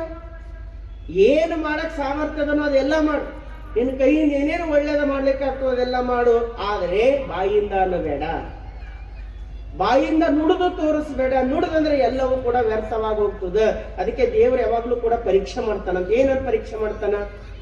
ನಮಗೊಂದು ಜವಾಬ್ದಾರಿ ಕೊಟ್ಟು ನೋಡ್ತಾನ. ಜವಾಬ್ದಾರಿ ಕೊಟ್ಟು ನೋಡಿದಾಗ ಸಮರ್ಪಕವಾಗಿ ನಿಭಾಯಿಸಿ ಸೈಲೆಂಟ್ ಆಗಿಬಿಟ್ಟೆವ ಅಂತಂದ್ರೆ ದೇವ್ರಂತನಂತ ಬಹಳ ಕೆಲಸ ಮಾಡ್ಯಾನ, ಇವನಿಗೆ ಏನಾರ ಫಲ ಕೊಡಬೇಕು ಅಂತ ಯೋಚನೆ ಮಾಡ್ತಾನ. ನಾವು ಒಂದು ವೇಳೆ ಮಾಡಿದ ಪ್ರತಿಫಲ ಅವನಲ್ಲಿ ಕೇಳಾರ್ದೇನೆ ಯಾರು ಎದುರಿಗೆ ಮಾಡಿವೆ ಇವ್ರಲಿಂದ ಪ್ರತಿಫಲ ಬೇಕಂತ, ಇವ್ರ ಹತ್ರ ಗೌರವ ಬೇಕಂತ, ಇವ್ರಲಿಂದ ಏನಾರ ಸಿಗ್ಲಂತ ಪ್ರಯತ್ನ ಮಾಡಿದೆ ಅಂದ್ರ ದೇವ್ರಂತನಂತ ತಮ್ಮ ನೀ ಅಲ್ಲಿ ಮಾಡಿದೆ ಅಲ್ಲೇ ಕೂಲಿ ತಕೋ, ನನ್ನ ಬಲ್ಲಿ ಏನಿಲ್ಲ ಅಂದು ಬಿಡ್ತಾನ. ಯಾರ ಬಲ್ಲಿ ಕೇಳ್ಬೇಕು ನಾವು ಕೂಲಿ? ಅವನಲ್ಲಿ ಕೇಳ್ಬೇಕು, ಇವ್ರಲ್ಲಿ ಕೇಳಬಾರ್ದು. ಅವನಲ್ಲಿ ಕೇಳಿದ್ರೆ ಎಲ್ಲಾ ಸಿಗ್ತದ. ಒಂದು ಊರಿಗೆ ಪ್ರವಚನಕ್ಕೆ ಹೋಗಿದ್ದ, ಪ್ರವಚನಕ್ಕೆ ಹೋದ ತಕ್ಷಣ ವೇದಿಕೆ ಮೇಲೆ ಕುಂತಿದ್ದೆ, ಒಬ್ರು ಹಿಂಗೆ ಮಾತಾಡ್ತಾ ಬಂದ್ರು. ಅಪ್ಪರೇ ಗ್ರೌಂಡ್ ಹೆಂಗ್ ಕಾಣ್ಲತ್ತದ ಅಂದ್ರು. ನಾನು ಚಂದದ ಅಂದ. ಕಾಣೋದೇನದ? ಚೆನ್ನಾಗಿದೆ ಅಂದ. ಅಲ್ಲ ಒಂದ್ಸರಿ ಕಣ್ಣಾಡಿಸ್ ನೋಡ್ರಿ ಅಂದ್ರು. ನೋಡ್ದ ಚೆನ್ನಾಗಿದೆ, ಏನ್ ತೊಂದ್ರೆ ಇಲ್ಲ ಅಂದ್ರು. ಚೆನ್ನಾಗ್ ಅಷ್ಟೇ ಕಾಣ್ಲತ್ತದ, ನೀವ್ ಇನ್ನೊಂದು ನೋಡಿಲ್ಲ ಅಂದ್ರು. ನಾನು ಏನ್ ನೋಡಿಲ್ಲ ಅದ, ಇಷ್ಟೊಂದು ಕ್ಲೀನ್ ಆಗ್ಯದಲ್ಲ, ಇದು ಯಾರು ಮಾಡ್ಯಾರ ಅಂದಿರಿ? ಇಷ್ಟು ಜನ ಒಂದು ಕುಂತಾರ, ಇವ್ರ ಕ್ಲೀನ್ ಮಾಡ್ಯಾರಂತ ನಾ ಮಾಡಿದೆ. ಇಷ್ಟೊಂದು ಕಸ ನಾ ಗುಡಿಸಿದೆ, ಇಷ್ಟೊಂದು ಸ್ವಚ್ಛ ನಾ ಮಾಡಿದೆ. ಇವ್ರು ಯಾರು ಏನು ಮಾಡಿಲ್ಲ, ಎಲ್ಲ ನಾನೇ ಮಾಡಿದ್ವಿ. ನನಗ್ ಗೊತ್ತಾಯ್ತು ಅಂತ. ನನಗ್ ಗೊತ್ತಾಯ್ತು. ಹಾ, ಅದೇ ನಿಮಗ್ ಗೊತ್ತಾಗ್ಲಂತೆ ಬಂದಿದ್ದೇನ ಇಲ್ಲಿ ಮ್ಯಾಲ, ನಿಮಗರ ತಿಳಿ. ನಾನಂದೆ ಒಂದ್ ತಪ್ಪು ಮಾಡಿದ್ರಿ ಅಂದ. ಅವ್ರಂದ್ರೆ ಏನಾಗ್ಯದ? ನನಗ್ ಗೊತ್ತಾಯ್ತು, ಅದ್ರ ಬಸವಣ್ಣವ್ರಿಗೆ ಗೊತ್ತಾಗ್ಲಿಲ್ಲಲ್ಲ ನಿಂದು. ಒಂದ್ ವೇಳೆ ನೀವು ನನಗ್ ಹೇಳ್ತಿರ್ಲಿಲ್ಲ ಅಂದ್ರ ನಿಮ್ಮ ಮಾತು ಬಸವಣ್ಣವ್ರಿಗೆ ಗೊತ್ತಾಗ್ತಿತ್ತು, ಅದ್ರ ಪ್ರತಿಫಲ ಅವ್ರು ಕೊಡ್ತಿದ್ರು. ನಾನೇನು ಕೊಡ್ಲಿಕ್ಕಾಗಲ್ಲ. ಭಾಳ ಚಂದ ಮಾಡಿದ್ರು ಅನ್ಬೋದು, ಆದ್ರೆ ಕೊಡೋರು ಯಾರದಾರ? ಅವನದನ. ಅವನಲ್ಲಿ ಸಮರ್ಪಣೆ. ಅದಕ್ಕೆ ಬಸವಣ್ಣ ಹೇಳ್ತಾರೆ, ಕೂಡಿ ತಪ್ಪದಿರ, ಬೇಡಿದವರಿಗೆ ಇಲ್ಲೇ ಅನ್ನದಿರು. ಯಾರು ಬೇಡ್ತಾರ ಅವ್ರಿಗೆ ಇಲ್ಲೇ ಅನ್ನಬಾರ್ದಂತ. ನಾನು ಅದಕ್ಕೆ ಬಹಳ ಸರಿ ಹೇಳ್ತಿರ್ತೀನಿ. ಏನಂದ್ರೆ ಈ ಪಟ್ಟಿ ಅಂತ ಮಾಡಕ್ ಬರ್ತಾರೆ, ನಿಮ್ಮಲ್ಲಿ ರಿಸಿಪ್ಟ್ ಗಳು ಕಿಡಿತಾರ. ನಮ್ಮ ಗುಣ ಏನಿರ್ತದೆ ಅಂದ್ರೆ ಹಿಂದೆ ತೆಗೆದು ನೋಡ್ತೀವಿ, ಇವ್ರು ಎಷ್ಟು ಕೊಟ್ಟಾರ, ಅವ್ರು ಎಷ್ಟು ಕೊಟ್ಟಾರ, ಈ ನಮ್ಮ ಪರಿಚಯ ಇದ್ದವ್ರು ಎಷ್ಟು ಕೊಟ್ಟಾರ, ಇವ್ರು ಕಮ್ಮಿ ಕೊಟ್ಟಾರಲ್ಲ, ನಾನು ಯಾಕೆ ಎಷ್ಟು ಕೊಡ್ಬೇಕು ಅಂತ ಮಾಡ. ಹಂಗ ಅನ್ನೇಬಾರ್ದು. ಏನ್ ಅನ್ಬೇಕು? ನಾವೆಂದರ ದೇವ್ರಿಗೆ ಅಂದಿವೇನು, ಅವ್ರಿಗೆ ಯಾಕೆ ಇಷ್ಟು ಬಡತನದಾಗ ಇಟ್ರಿ, ನನಗೆ ಯಾಕೆ ಇಷ್ಟು ಶ್ರೀಮಂತಿಕೆ ಇಟ್ರಿ ಎಂದರ ಕೇಳಿವೇನು? ನಮ್ಮ ಸಾಮರ್ಥ್ಯ ಏನದ ಅಷ್ಟೇ ನೋಡ್ಬೇಕೆ ವಿನಃ ಹಿಂದಿನವ್ರು ಏನ್ ಕೊಟ್ಟಾರ ಅಂತ ನಾವ್ ಯಾವತ್ತೂ ನೋಡ್ಬಾರ್ದು. ದೇವರು ನಮಗೆಲ್ಲಾ ಕೊಟ್ಟನಲ್ಲ, ಕೊಟ್ಟಾನಂತ ಕೊಡತಕ್ಕಂಥ ಸಾಮರ್ಥ್ಯ ಕೊಟ್ಟನಲ್ಲ, ಅದು ದೊಡ್ಡದು ಅನ್ಕೊಳ್ಬೇಕೆ ವಿನಃ ಹಿಂದ ಅದು ಅದ ಇದು ಅದ ಅಂತ ಯಾವತ್ತೂ ಕೂಡ ನಮ್ಮ ಮನಸ್ಸಿನಾಗ ಅನ್ನಬಾರ್ದು. ಅದಕ್ಕೆ ಬಸವಣ್ಣ ಹೇಳ್ತಾರೆ, ಆಡಿ ಅಳುಪದಿರ, ಲೇಸ ಮಾಡಿ ಮರುಗದಿರ. ಯಾರಿಗಾರ ಏನಾರ ಮಾಡಿದೇವು ಅನ್ನಬಾರ್ದು. ಯಾಕಂದ್ರೆ ಮಾಡುವ ಸಾಮರ್ಥ್ಯ ನಮಗ್ ಕೊಟ್ಟನು. ಒಂದು ಆನೆ ಹೋಗ್ತಾ ಇತ್ತು, ಹಿಂಡಿನಿಂದ ತಪ್ಪಿಸ್ಕೊಂಡು ಓಡ್ತಾ ಇರ್ಬೇಕಾದ್ರೆ ಹೋಗಿ ಒಂದು ಬಿದಿರಿನ ಸೇತುವೆ ಮೇಲೆ ಕಾಲಿಟ್ಟಿದ ತಕ್ಷಣ ಜಾರಿ ಒಳಗ್ ಬಿದ್ದು ಬಿಡುತ್ತೆ. ಆನೆ ಬಿದ್ರು ತೆಗಿಯೋರು ಯಾರು? ಅದೇ ಕಷ್ಟಪಟ್ಟು ಒದ್ದಾಡ್ ಹೊರಗೆ ಬಂದು ನಿಂತು ಬದುಕಿನಪ್ಪ ಅಂತ ಅನ್ಕೊಂಡು ಉಸಿರು ಬಿಡ್ತಾ ಇತ್ತು. ಅವಾಗ ಒಂದು ನೊಣ ಕಿವಿಗಿನ ಹಾರ್ ನೋಡ ಆನೆ ಮುಂದೆ ಬಂತಂತ. ಆನೆ ಮುಂದೆ ಬಂದು ಆನೆಗೆ ಮಾತಾಡ್ತಂತ, ನೋಡು ನೀನು ನೀರೊಳಗೆ ಬಿದ್ದಿದೆ, ಇಷ್ಟು ವರ್ಷ ನಾನು ನಿನ್ ಕಿವಿ ಒಳಗೆ ಆಶ್ರಯ ಪಡೆದಿದ್ದ, ಯಾವಾಗ ನೀರೊಳಗೆ ಬಿದ್ದಿದ್ದೋ ಅವಾಗ ನನಗೆ ಇಷ್ಟೊಂದು ಚಿಂತೆ ಐತಂದ್ರ ಹೆಂಗಾರ ಮಾಡಿ ನೀನು ನೀರಿಲಿಂದ ಮ್ಯಾಲ ತೆಗಿಬೇಕಂತ ನಾನು ರೆಕ್ಕೆ ಬಡ್ದು ಕಷ್ಟಪಟ್ಟು ನೀನು ಮ್ಯಾಲ ತೆಗಿದೆ ಅಂತಂತೇನು ನೋಡ. ಎಷ್ಟು ಕಷ್ಟಪಟ್ಟು ನೀನು ಮ್ಯಾಲ ತೆಗ್ದೀನಿ. ನಾನು ಒಂದು ವೇಳೆ ಇವತ್ತು ಕಷ್ಟಪಡ್ತಿದ್ದಿಲ್ಲ ಅಂದ್ರೆ ನೀನ್ ನೀರಾಗೆ ಇರ್ತಿದ್ದಿ. ಅದಕ್ಕೆ ಈಗ ಹೊರಗೆ ಬಂದಿದ್ದಲ್ಲ, ಇನ್ನೇನು ಹೆದರ್ಬೇಡ, ನಾ ಇನ್ನೂ ನಿನ್ ಕಿವಿಗೆ ಇರ್ತೀನಿ, ಎಲ್ಲಿ ಬಿದ್ರು ನಿನಗೆ ಹೊರಗೆ ತೆಗಿತೀನಿ ಅಂತಂದು. ತೆಗಿಲಿಕ್ಕೆ ಆಗ್ತದ ನೋಡ. ನೋಡದಂಗ ಆಗಬಾರ್ದು. ನಾವ್ ಯಾರ ಹಂಗಬೇಕು? ಆನೆ ಹಂಗ ಮಾಡಿದೇವಂತ ಹೇಳ್ದೇವಂದ್ರ ನಾವು ನೊಣ ಇದ್ದಂಗ. ನಾವ್ ಏನು ಮಾಡ್ಲಿಕ್ಕೆ ಆಗ್ತದ? ಜಗತ್ತಿನ ಎಲ್ಲ ನಿರ್ಮಾಣ ಮಾಡ್ಯಾನ ಪರಮಾತ್ಮ. ನಮಗ್ ಯಾವ್ದು ಕಡಿಮೆ ಇಟ್ಟಿಲ್ಲ. ಪ್ರವಚನಕ್ಕೆ ಹೋಗಿದ್ದೆ, ಹೋಗಿ ಕೆಳಗೆ ಪ್ರವಚನ ಪ್ರಾರಂಭ ಆಗಿತ್ತು, ಕುಂತು ಹೇಳ್ತಾ ಇದ್ದೀನಿ. ಮೇಲ್ಗಡೆ ಫ್ಯಾನ್ ಚಾಲು ಹೋಗ್ತೀವಿ, ಸ್ವಲ್ಪ ಶೆಕೆ ಆಗ್ಲತ್ತ, ಸ್ವಲ್ಪ ಫ್ಯಾನ್ ಚಾಲು ಮಾಡ್ರಿ ಅಂದ್ರೆ ಒಂದು ಹುಡುಗ ಹೋಗಿ ನಮ್ಮ ಹುಡುಗ ಫ್ಯಾನ್ ಆನ್ ಮಾಡು. ಅಲ್ಲೇ ಹೋಗಿ ಹಿರುಗಳು ಕುಂತೀರಿ, ಎದ್ದು ಬಂದು ಫ್ಯಾನ್ ಆಫ್ ಮಾಡ್ರು. ಮತ್ತೆ ನಮ್ಮ ಹುಡುಗನಿಗೆ ಹೇಳಿದ್ರೆ ಚಾಲು ಮಾಡ್ರಂದ, ಅವ ಹೋಗ ಫ್ಯಾನ್ ಆನ್ ಮಾಡೋದು. ಮತ್ತೆ ಆ ಹಿರುಗಳು ಬಂದು ಫ್ಯಾನ್ ಆಫ್ ಮಾಡ್ರು. ನಾ 2-3 ಆದ್ಮೇಲೆ ಕೇಳ್ದೆ, ಯಾಕೆ ಆಫ್ ಮಾಡತ್ತೀರಿ ಅಂತ ಕೇಳ್ದೆ. ಅವ್ರಂದ್ರು ಸ್ವಲ್ಪ ಮ್ಯಾಲ ತಲೆ ಎತ್ತು ನೋಡ್ರಪ್ಪ ಅವ್ರಿ ಅಂದ್ರು. ಏನಾಗ್ಯದ ತಲೆ ಎತ್ತು ನೋಡ್ದ, ಫ್ಯಾನ್ ಇತ್ತು. ಫ್ಯಾನ್ ಅದೆಲ್ಲ ಏನ್ ವಿಶೇಷ ಅದ ಅದ್ರಾಗ ಅಂದ. ಬರೀ ನೀವು ಫ್ಯಾನ್ ನೋಡಿರಿ, ಅದ್ರ ಮೇಲಿನ ಹೆಸರು ನೋಡಿರಿ ಏನೊಂದು ಹೆಸರು ನೋಡ್ರಿ ಏನಂದ್ರೆ ನೋಡ್ದ ಯಾರ್ದು ಅಂದ. ನಂದದ ಅಂದ್ರು, ಹೆಸರು ನಂದದ. ಇರ್ಲಿ ಪರವಾಗಿಲ್ಲ, ಮತ್ತೆ ಗಾಳಿ ಬೇಕಲ್ಲ ಚಾಲೂ ಮಾಡ್ಲಿಕ್ಕೆ ಹಚ್ಚಿನ, ಯಾಕೆ ಬಂದ್ ಮಾಡ್ತಾ ಇದ್ದೀರಿ ಅಂದ್ರೆ, ಅಪ್ಪರೇ ನಿಮಗ್ ತಿಳಿತದಿಲ್ಲ, ಫ್ಯಾನ್ ಆನ್ ನೋಡ್ರಿ ಎಲ್ಲರಿಗೆ ಹೆಂಗ ಹೆಸರು ಕಾಣ್ತದ, ಎಲ್ರು ನೋಡ್ಬೇಕಲ್ಲ ನನ್ನ ಹೆಸರು, ಅದಕ್ಕೆ ಆಫ್ ಮಾಡತ್ತೀನಿ. ನಾನಂದೆ, ತಮ್ಮ ಫ್ಯಾನ್ ನೀ ಕೊಟ್ಟಿದ್ದೆ, ಗಾಳಿ ಯಾರು ಕೊಟ್ಟಾರ? ಅವ ಎಲ್ಲಾರ ಹೆಸರು ಬರ್ದಿಟ್ಟನೇನು? 1 ತಿಂಗಳು ನಿಮ್ ಮನೆಗೆ ಒಂದು ಲೈಟ್ ಹಾಕಿ ಉರಿಸಿದ್ರಂದ್ರ 1 ತಿಂಗಳ ನಂತರ ನಿಮ್ ಮನೆಗೆ ಬಿಲ್ ಬರ್ತದ. KEB ಅವ್ರು ಕಳಿಸ್ತಾರ, ಇಷ್ಟು ಉರ್ಸಿದಿ ಇಷ್ಟು ಬಿಲ್ ಕಟ್ರ. ಸೂರ್ಯ ಕಳ್ಸೇನಿ ನಿಮ್ ಮನೆಗೆ ಅಂದಾರ ಬಿಲ್? ಸೂರ್ಯ ಕಳ್ಸಿಲ್, ಗಾಳಿ ಕಳ್ಸಿಲ್, ಮಳೆ ಕಳಿಸಿಲ್, ಎಲ್ಲವೂ ನಮಗಾಗಿ ನಿರ್ಮಾಣ ಮಾಡ್ಯಾನ. ಮಾಡಿ ಸುಮ್ಮನೆ ಕುಂತನ. ಅದ್ರಾಗ ಎಲ್ಲೋ ಒಂದಿಷ್ಟು ಮಾಡಿ ನಾವೇ ಮಾಡಿ ಅಂದ್ರೆ ಅವನಿಂದ ದೂರ ಆಗಿದಂಗ ಆಗ್ತದ. ಅದಕ್ಕೆ ಶರಣರು ಹೇಳ್ತಾರೆ, ಆಡಿ ಎಳುಪದಿರ ಲೇಸ ಮಾಡಿ ಮರುಗದಿರ. ಅದಕ್ಕೆ ನಮ್ಮ ಶರಣರು ಮೂರ್ಖರೊಂದಿಗೆ ಮಾತಾಡಬೇಡ ಅಂತ ಹೇಳ್ತಾರೆ. ಶರಣರ ಸಂಘದಾಗೆ ಇರು, ಅವ್ರ ಜೊತೆ ಏನಾರ ವಾದ ಕೇಳಿದ್ವಿ ಅಂದ್ರೆ ಬಹಳ ಟೆನ್ಷನ್. ಆಡಿ ಎಲ್ಲವೂ ನಾವು ಮಾಡಿದ್ವಿ ವ್ಯರ್ಥ ಮಾಡ್ತಾರೆ. ಅಕ್ಕ ಮಾರಿ ಸಮಾಧಾನದ ಮಾತು ಹೇಳ್ತಾರೆ. ಕುಲುಗಿರಿಯ ಶಿಖರದ ಮೇಲೆ ಬಾಳೆ ಬೆಳೆಯುವುದಯ್ಯ ಎಂದಡೆ ಬಾಳೆ ಬೆಳೆಯುವುದೂ ಎನ್ನಬೇಕು. ಓರೆಗಲ್ಲು ನುಗ್ಗಿ ಕುಟ್ಟಿ ಮೆಲಬಹುದು ಎಂದಡೆ ಅದು ಅತ್ಯಂತ ಮೃದು, ಮೆಲಬಹುದು ಎನ್ನಬೇಕು. ಸಿಕ್ಕದ ಠಾವಿನಲ್ಲಿ ಉಚಿತವ ನುಡಿಯುವುದೇ ಕಾರಣ. ಚೆನ್ನಮಲ್ಲಿಕಾರ್ಜುನ ಮರ್ತಕ್ಕೆ ಬಂದುದೀಗ ಗೆಲುವು. ಈ ಜಗತ್ತಿಗೆ ಬಂದಿದೆ ಅಂದ್ರೆ ಗೆದ್ದು ಹೋಗ್ಬೇಕು. ಹೆಂಗ್ ಗೆದ್ದು ಹೋಗ್ಬೇಕು? ಯಾವತ್ತೂ ಮೂರ್ಖರೊಂದಿಗೆ ವಾದ ಮಾಡಬಾರ್ದು. ಅದಕ್ಕೆ ನಮ್ಮ ಶರಣರು ಯಾವಾಗ್ಲೂ ಹೇಳ್ತಾರ, ಗಣ ತಿಂತಿನಿಯೊಳಗೆ ಇರಿಸೆನ್ನಾಲಿಂಗವೇ. ಶರಣರ ಸಂಘದಾಗಿಡು, ನನಗೆ ಹೊರಗೆ ಬಿಡಬೇಡ. ಹೊರಗಿದ್ರೆ ಅಹಂಕಾರದ ಗುಣ ಬೆಳೀತಾ ಹೋಗ್ತದ. ಮೂರ್ಖರೊಂದಿಗೆ ನಾವು ಇದ್ದೇವಂದ್ರೆ ಅದೇ ವಿಚಾರ ನಮ್ಮೊಳಗೆ ಬರ್ತದ. ಶರಣರ ಸಂಘದಾಗಿರ್ಬಾರ್ದು. ಒಂದ್ ವೇಳೆ ನಾವು ಬಹಳ ಚಂದ ಇದ್ದೇವ್ರಿ, ನಮ್ಮ ಎದುರಿಗೆ ಅಂತವ್ರು ಸಿಕ್ಕಾರಲ್ಲ ಅಂತಂದ್ರೆ ಅವ್ರಿಗೆ ಅಡಂಗೆ ಮಾತಾಡ್ಬಿಡ್ಬೇಕಂತ. ಏನ್ ಆಡ್ಬೇಕು? ಕುಲಿಗಿರಿಯ ಶಿಖರದ ಮೇಲೆ ಬಾಳೆ ಬೆಳೆಯಬಹುದು ಅಂದ್ರೆ ಬೆಳೆಯಬಹುದು ಅನ್ಬೇಕಲ್ಲ. ನಿಮ್ಮೂರಾಗ ಬಹಳ ಚಂದ ಕಲ್ಲಿನ ಬೆಟ್ಟ ಅದ, ಅದೇ ಇಲ್ಲ? ದೊಡ್ಡ ಬೆಟ್ಟ ಅದ. ಯಾರೋ ಬಂದ್ರ ಅಂತ ತಿಳ್ಕೊ, ಈ ಬೆಟ್ಟದ ಮೇಲೆ ಬಾಳೆ ಗಿಡ ಬೆಳಿಬಹುದು ಅಂದ್ರೆ ಬೆಳಿಬಹುದು, ಬಹಳ ಚಂದ ಬೆಳೀತು ಅನ್ಬೇಕು. ಮಾತ್ರ ಹುಲಸಾಗಿ ಬೆಳೀತದ, ಹೆಂಗ ಬೆಳೀತದ ಅನ್ನಬಾರ್ದು. ಹಂಗಂದ್ರಿ ಅವ್ರು ವಾದ ಬೇರೆನೆ. ಓರೆಗಲ್ಲು ನುಗ್ಗಿ ಕುಟ್ಟಿ ಮೆಲಬಹುದೇ ಎಂದಡೆ ಅದು ಅತ್ಯಂತ ಮೃದು, ಮೆಲಬಹುದು ಎನ್ನಬೇಕು ಅಂತ ಅಕ್ಕ ಹೇಳ್ತಾಳೆ. ಬಹಳ ಸಮಾಧಾನ. ಏನು ಕಲ್ಲು ಕುಟ್ಟಿ ಗುಗ್ರಿ ಮಾಡಿ ತಿನ್ಬಹುದೇನೋ ಅಂದ್ರೆ ಏನೇನಬೇಕಂತ ಹಲ್ಲು ಹೋಯ್ತಾವ ಅನ್ನಬಾರ್ದು. ಅವು ಬಹಳ ಮೆತ್ತಿರ್ತಾವ, ತಿನ್ನು ಅನ್ಬೇಕಂತ. ತಿಲ್ಲಕ್ ಬರಲ್ಲ ಅಂತ ಹೇಳ್ಬಾರ್ದಂತ. ಅವು ಬಹಳ ಅತ್ಯಂತ ಮೃದು, ಮೆಲಬಹುದು ಎನ್ನಬೇಕು. ಯಾಕ? ಸಿಕ್ಕದ ಠಾವಿನಲ್ಲಿ ಒಂದು ಸಿಕ್ಕಾಕೊಂಡಿದ್ದೇವೆ ಈ ಜಾಗದಾಗ. ಇದು ಒಂದು ತರ ಹುಚ್ಚು ಸಂತಿ ಆಗೋಗ್ಬಿಟ್ಟದು. ಉಚಿತವ ನುಡಿಯುವುದೇ. ಇದ್ರಾಗ ಆಡದ ಮಾತು ಆಡ್ಕೊಂಡು ನಾವೇನ್ ಮಾಡ್ಬೇಕು? ಚೆನ್ನಮಲ್ಲಿಕಾರ್ಜುನಯ್ಯ ಮತ್ತಕ್ಕೆ ಬಂದುದಕ್ಕೀಗ ಗೆಲವು. ಇದ್ರಾಗಿಂದ ನಾವು ಪಾರಾಗಿ ಹೋಗ್ಬೇಕಾಯ್ತಂದ್ರೆ ನಮ್ಮೊಳಗೆ ಹೆಂಗಿರ್ಬೇಕು? ಏನು ಮೂರ್ಖರು ಅದಾರ ಮೂರ್ಖರಂಗ ಅವ್ರಂಗ ಮಾತಾಡಿ ಹೊರಗೆ ಬರ್ಬೇಕೆ. ನಾವು ವಾದ ತಿಳಿಬಾರ್ದು. ಯಾರ ಜೊತೆ ವಾದ ಮಾಡ್ಬೇಕು? ಶರಣರೊಂದಿಗೆ ಮಾತಾಡು. ಮಾತು ಕಲಿಯಬೇಕು, ಮಾತಿನ ನೀತಿ ತಿಳಿಯಬೇಕು. ಮಾತು ಬಲ್ಲ ಜ್ಞಾನಿಯ ಗೂಡ ಕತ್ತಿ ಹಂಗ ಬೆನ್ ಹತ್ತಿರಬೇಕು ಮೂಕನಾಗಬೇಕು ಜಗದೊಳು ಚಾತ್ಯಾಗಿರಬೇಕು ಮೂಕಾಗಬೇಕು ಎಲ್ಲಿ ಮೂರ್ಖರೊಂದಿಗೆ ವಾದ ಮಾಡ್ಬೇಕಾದಾಗ ಶರಣರು ಬಂದಾಗ ಮಾತಾಡ್ಬೇಕು ಬೇಕಾದಂಗ ಮಾತಾಡ್ಬೇಕು ಯಾಕ ಅವ್ರ ಜೀವನದ ಸತ್ಯವನ್ನ ಅರಿವು ಮಾಡಿಸ್ತಾರ ಇಬ್ಬರು ಕುಡುಕರು ದಾರಿ ಒಳಗ್ ಹೋಗ್ತಾ ಇದ್ರು ಹುಣ್ಣಿಮೆ ಹಾಲ ಬೆಳೆದುಗಳು ಹರಡಿತ್ತು ಮೇಲೆ ಬಹಳ ಚಂದ ಚಂದಿರ ಹೊಳಿತಾ ಇದ್ನು ಅದ್ರಾಗ ಒಬ್ಬ ಕುಡುಕ ಅಂದನಂತ ಏನ್ ಚಂದ ಸೂರ್ಯ ಬಂದನು ಎಷ್ಟ್ ಚಂದ ಬೆಳಕು ಬಂದದ ಅಂದನು ಇನ್ನೊಬ್ಬ ಒಂದನ ಹುಚ್ಚಾಗಿದೇನು ಅವ ಸೂರ್ಯ ಅಲ್ಲ ಚಂದ್ರ ಅದನ ಚಂದ್ರನ ಬೆಳಕದ ಇಬ್ಬರದು ವಾದ ನಡೀತು ವಾದ ಎಲ್ಲಿಗೆ ಹೋಯ್ತಂದ್ರು ಒಬ್ರಿಗೊಬ್ರು ಅಂಗಿ ಹಿಡ್ಕೊಂಡು ಜಗಳಕ್ಕೆ ಬಿದ್ದರು ಬರೀ ಅಂಗಿ ಹಿಡ್ಕೊಳ್ಳಿ ಇಬ್ರು ಕೈದಾಗ ಒಂದು ನಟ್ಟು ತಕೊಂಡ್ರು ಬಡ್ಕೊಲಿಕ್ಕೆ ಒಬ್ಬ ಸೂರ್ಯ ಅದನ ಅಂತಾನೆ ಒಬ್ಬ ಚಂದ್ರ ಅದನ ಅಂತಾನ ಅದ್ರಾಗ ಇಬ್ರು ವಿಚಾರ ಮಾಡ್ರು ನಾವು ಬಡ್ಕೊಳ್ಳೋಕ್ಕಿಂತ ಮುಂಚೆ ಅಲ್ಲಿ ದಾರ್ಯಾಗ ಒಬ್ಬ ಹೋಗ್ಲತ್ತಾನ ಅವನಿಗೆ ಕೇಳ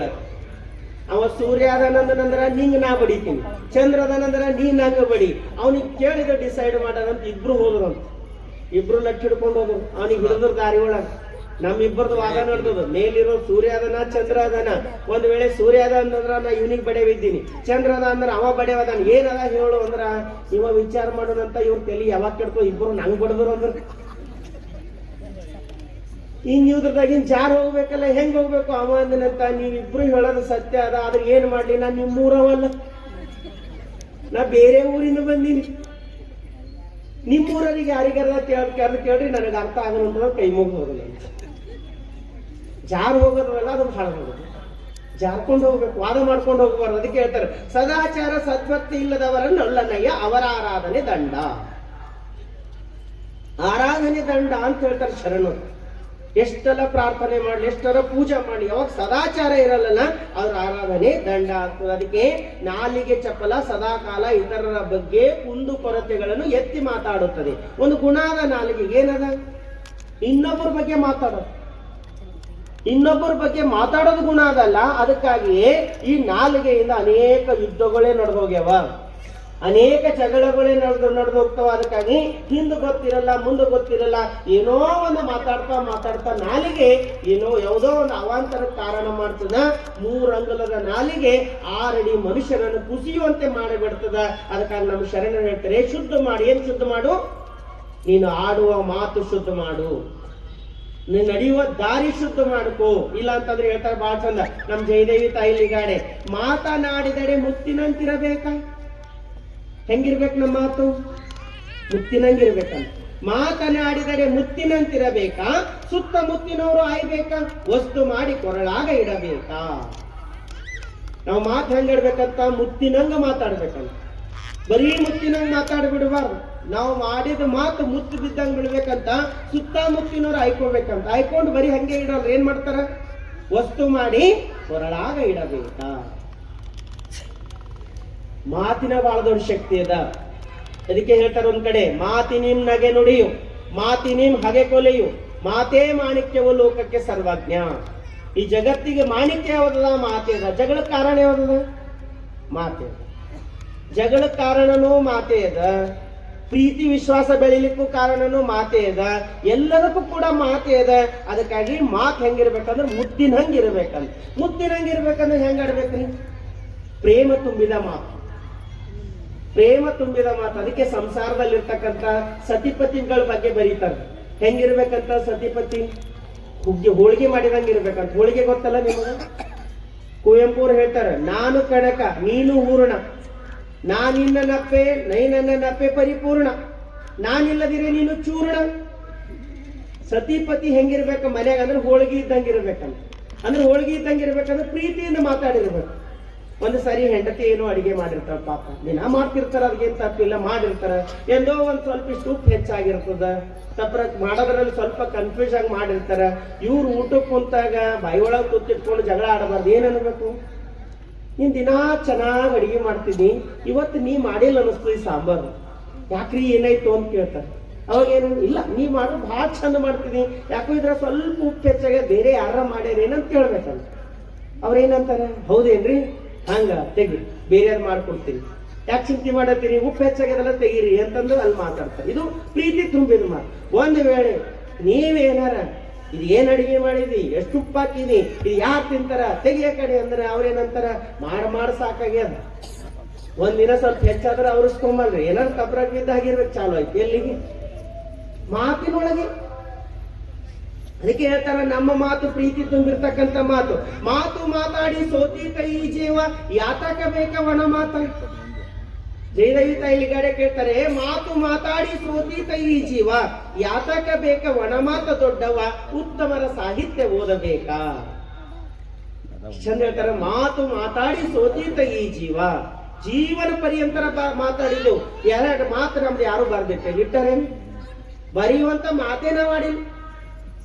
ನಾವ್ ಹಿಂಗ್ ಮಾತಾಡತ್ತೀವಿ, ಮುಂಜಾನಿಂದ ಸಾಯಂಕಾಲ ಹೋಗಿ ಮಾತಾಡೀವಿ, ಆದ್ರೆ ನಮ್ಮ ಮಾತು ಯಾರು ಬರ್ದಿಟ್ಟಿಲ್ಲ. ಜಗತ್ತಿಗೆ ಬಂದಾಗ ಎರಡು ಕೆಲಸ ಮಾಡ್ಬೇಕಂತ. ಏನಂದ್ರ, ಒಂದು ಏನಾರ ಬರ್ದಿಟ್ಟಾರ ಹೋಗ್ಬೇಕಂತ, ಇಲ್ಲಂದ್ರೆ ನಮ್ಮ ಬಗ್ಗೆ ಬರೆಯಂಗಾರ ಬದುಕು ಹೋಗ್ಬೇಕಂತ. ಎರಡರಾಗ ಯಾವ್ದಾರ ಒಂದು ಮಾಡ. ಬರೀಲಿಕ್ಕಾಗಲಿಲ್ಲ, ಬರೆಯಂಗಾರ ಬದುಕಬೇಕಂತ, ಇಲ್ಲ ಅಂದ್ರ ಬರ್ದಿಟ್ಟಾರ ಹೋಗ್ಬೇಕಂತ. ಒಣ ಮಾತಾಡಿ ಜೀವನ ಕಳೆದ ಹೋಗಬಾರ್ದು. ಮಾತೇ ಜೀವನ ಆಗಬಾರ್ದು. ಮಾತಿನೊಳಗೆ ತೂಕ ಇರಬೇಕು, ಮಾತಿನೊಳಗೆ ಗಟ್ಟಿತನ ಇರಬೇಕು. ನಮ್ಮ ಮಾತು ಕೇಳಿದ್ರೆ ಇನ್ನೊಬ್ರಿಗೆ ಕೇಳ್ಬೇಕು ಅನಿಸ್ಬೇಕು. ಇಲ್ಲ ಮಾತಾಡ್ಲಕ್ ಯಾರು ಸಿಕ್ಕಿಲ್ರಿ ಅಂತ ಮಾತೇ ನಮಗಿಲ್ಲ ಅಂದ್ರೆ ಉತ್ತಮರ ಸಾಹಿತ್ಯ ಓದಬೇಕ. ಖಾಲಿ ಕುಂತಿ ಏನ್ ಮಾಡದ, ಶರಣರ ವಚನಗಳು ಓದ್ಬೇಕು, ಅನೇಕ ಮಹಾತ್ಮರ ಚರಿತ್ರೆಗಳು ಓದಬೇಕು. ನಮ್ಮ ಜೀವನಕ್ಕೆ ಎಷ್ಟೋ ದಾರಿ ದೀಪಗಳಾಗ್ತವ. ಬಹಳ ಚಂದ ಬರೀತಾರ, ಗೊಳ್ಳ ಮಾತು ಹೇಳಿ ಕೇಳಿ ಕಳೆದೆಲ್ಲ ದಿನ. ಗೊಳ್ಳ ಮಾತು ಹೇಳಿ ಕೇಳಿ ಕಳೆದೆಲ್ಲ ದಿನ, ಗೊಳ್ಳ ಕೇರಿದರೇನು ಸಿಕ್ಕಿತ್ತ ಕಮಲಾಂಗಿ, ಗೊಳ್ಳ ಹಾರಿತ್ತ ಗಾಳಿಗ. ಜಯದೇವಿ ತಾಯಿ ಲಿಗಾಡೆ ಹೇಳ್ತಾರ, ಗೊಳ್ಳು ಮಾತಾಡಿ ಕಳೆದೆಲ್ಲ ದಿನವೆಲ್ಲ, ಗೊಳ್ಳ ಕೇರಿದ್ರೆ ಏನು ಸಿಗುತ್ತದ, ಗೊಳ್ಳ ಹಾರಿತ್ತು ಗಾಳಿಗ. ಈ ಗೊಳ್ಳೆಲ್ಲ ಹಾರ ಹೋಗ್ತದ. ಅದಕ್ಕೆ ನಮ್ಮ ಮಾತು ಪ್ರೇಮ ತುಂಬಿರ್ತಕ್ಕಂಥ ಮಾತಿರ್ಬೇಕು. ಎಲ್ಲಿ ಪ್ರೇಮ ತುಂಬಿರ್ತಕ್ಕಂಥ ಮಾತಿರ್ತದೋ ಅಲ್ಲಿ ಪರಮಾತ್ಮ ನಮ್ಮ ಕೈ ಹಿಡಿದು ಎತ್ಕೊಳ್ತಾನ. ಅದಕ್ಕೆ ಮುಕ್ತಾಯಕ ಬಹಳ ಚಂದ ಬರೀತಾನ, ಹೆಂಗ ಮಾತಾಡ್ಬೇಕು. ಒಂದು ಪ್ರಸಂಗ ಬರ್ತದ, ಅಲ್ಲಮ್ಮ ಪ್ರಭುದೇವರು ಕಲ್ಯಾಣಕ್ಕೆ ಬರ್ತಾ ಇರ್ತಾರ. ಆ ಸಂದರ್ಭದಲ್ಲಿ ಅಜಗಣ್ಣ ಲಿಂಗೈಕ್ಯರಾಗಿರ್ತಾರ. ಆ ಸಂದರ್ಭದಲ್ಲಿ ಮುಕ್ತಾಯಕ್ಕ ಅಜಗಣ್ಣನ ತಲೆಯನ್ನ ತನ್ನ ತೊಡೆ ಮೇಲೆ ಇಟ್ಕೊಂಡು ಕಣ್ಣೀರ್ ಹಾಕ್ತಾ ಇರ್ತಾಳೆ. ಎಂತ ಕಣ್ಣೀರ್ ಹಾಕ್ತಾ ಇರ್ತಾಳ ಅಂದ್ರೆ, ಸಂಸಾರಿ ಹಂಗಳಲ್ಲ. ಮುಕ್ತಾಯಕ್ಕ ಏನಂತ ಹೇಳ್ತಾಳ, ಎನ್ನ ಕಣ್ಣ ಕಟ್ಟಿ ಕನ್ನಡಿಯೇ ತೋರಿತೋ ಅಜಗಣ್ಣ ನಿನ್ನ ಯೋಗ. ಅಜಗಣ್ಣ, ನನ್ನ ಕತ್ತಲೆ ಬೆಳಕು ಕಾಮ ಸಂದೇಹಿ ನಾನು. ಈ ಕಡೆ ಪರಿಪೂರ್ಣ ಸಂಸಾರಿನೂ ಇಲ್ಲ, ಆ ಕಡೆ ಪರಿಪೂರ್ಣ ಅಧ್ಯಾತ್ಮಕ್ಕೂ ಮುಟ್ಲಿಲ್ಲ, ನನಗೆ ಮಧ್ಯದ ಕೈ ಬಿಟ್ಟು ಹೋಗಿಲ್ಲ ಅಂತ ದುಃಖ ಪಡಬೇಕಾದಾಗ ಅಲ್ಲಮ್ಮ ಪ್ರಭುದೇವರು ಬಂದು ಅವ್ರಿಗೆ ಸಮಾಧಾನ ಮಾಡ್ತಾ ಹೋಗ್ತಾರ. ಇಬ್ಬರ ಚಿಂತನ ಮಂಥನ ನಡೀತಾ ಇರ್ತದ. ಚಿಂತನ ಮಂಥನ ನಡೀತಾ ಹೋಗ್ತಕ್ಕಂಥ ಸಂದರ್ಭದಲ್ಲಿ ಮುಕ್ತಾಯಕ್ಕನ ಮನಸ್ಸು ಎಷ್ಟೊಂದು ಪ್ರಫುಲ್ಲ ಆಗ್ತದೆ ಅಂತಂದ್ರೆ, ಮುಕ್ತಾಯಕ್ಕ ಅಲ್ಲಮ್ಮ ಪ್ರಭುದೇವರಿಗೆ ಹೇಳ್ತಾರೆ, ಶರಣರ ಮಾತು ಯಾಕೆ ಕೇಳಬೇಕು, ಎಂತ ಶಕ್ತಿ ಇರ್ತದೆ. ಎಷ್ಟಂತ ಹೇಳ್ತಾರೆ ಅಂದ್ರೆ, ದೇವದೇವ ಶರಣಾರ್ಥಿ ಅವಧರಿಸಯ್ಯ. ವಚನ ಜೊತೆ ಹೋಗೋಣ. ಎಷ್ಟು ಚಂದ ಹೇಳ್ತಾಳೆ ಮುಕ್ತಾಯಕ್ಕ, ದೇವದೇವ ಶರಣಾರ್ಥಿ ಅವಧರಿಸಯ್ಯ. ಕೇಳಿದ ಸುಖ ಕಿವಿಗೆ ಬೇಟವಾಯಿತು, ಕಿವಿಗಳ ಬೇಟ ಕಂಗಳ ಮುಂದೆ ಮೂರ್ತಿಗೊಂಡಿತ್ತು, ಕಂಗಳ ಮುಂದೆ ಕಂಡ ಸುಖವು ಮನಕ್ಕೆ ವೇದ್ಯವಾಯಿತು. ಶಿವಶರಣರ ದರ್ಶನದ ಸುಖವೇನೆಂದೆನಬಹುದು, ಮದವಳಿದು ಮಹವನೊಳ ಕೂಡಿದ ಎನ್ನ ಅಜಗಣ್ಣ ನಗಲಿದ ದುಃಖ ನಿಮ್ಮ ಸಂಘದಲ್ಲಿ ಸಯವಾಯಿತು ಕಾಣ ಪ್ರಭುವೇ. ಏನು ವಚನ ಅದ, ಸುಮ್ಮನೆ ವಚನ ಅಲ್ಲ, ಓದಬೇಕು. ನಮ್ಮಲ್ಲಿ ಶೂನ್ಯ ಸಂಪಾದನೆ ಅದ.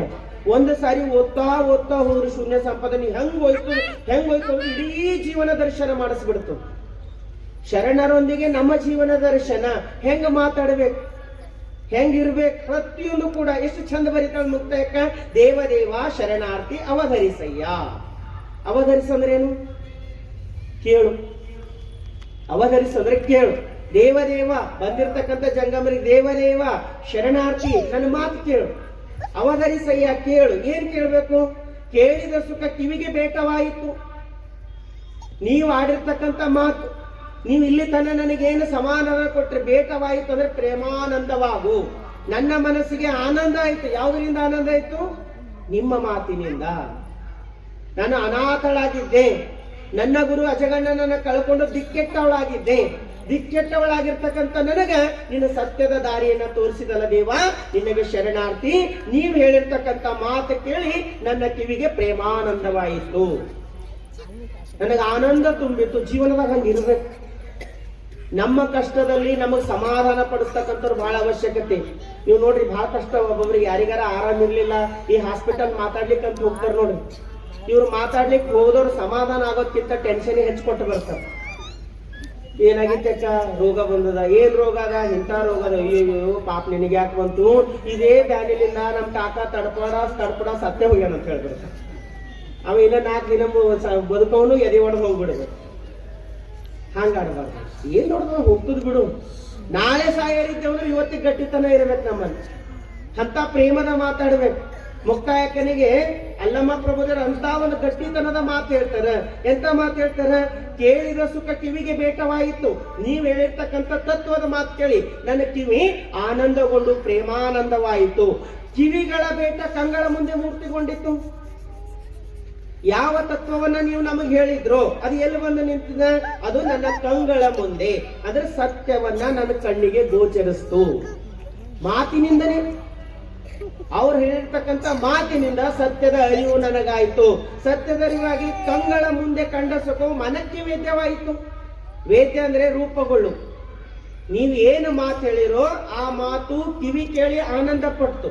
ಆನಂದ ಪಟ್ಟಿದ್ದು ನನ್ನ ಕಣ್ಣು ಮುಂದೆ ರೂಪವಾಗಿ ಕಾಣ್ತದೆ. ಸತ್ಯದ ದಾರಿ ನನಗೆ ಗೊತ್ತಾಯ್ತು.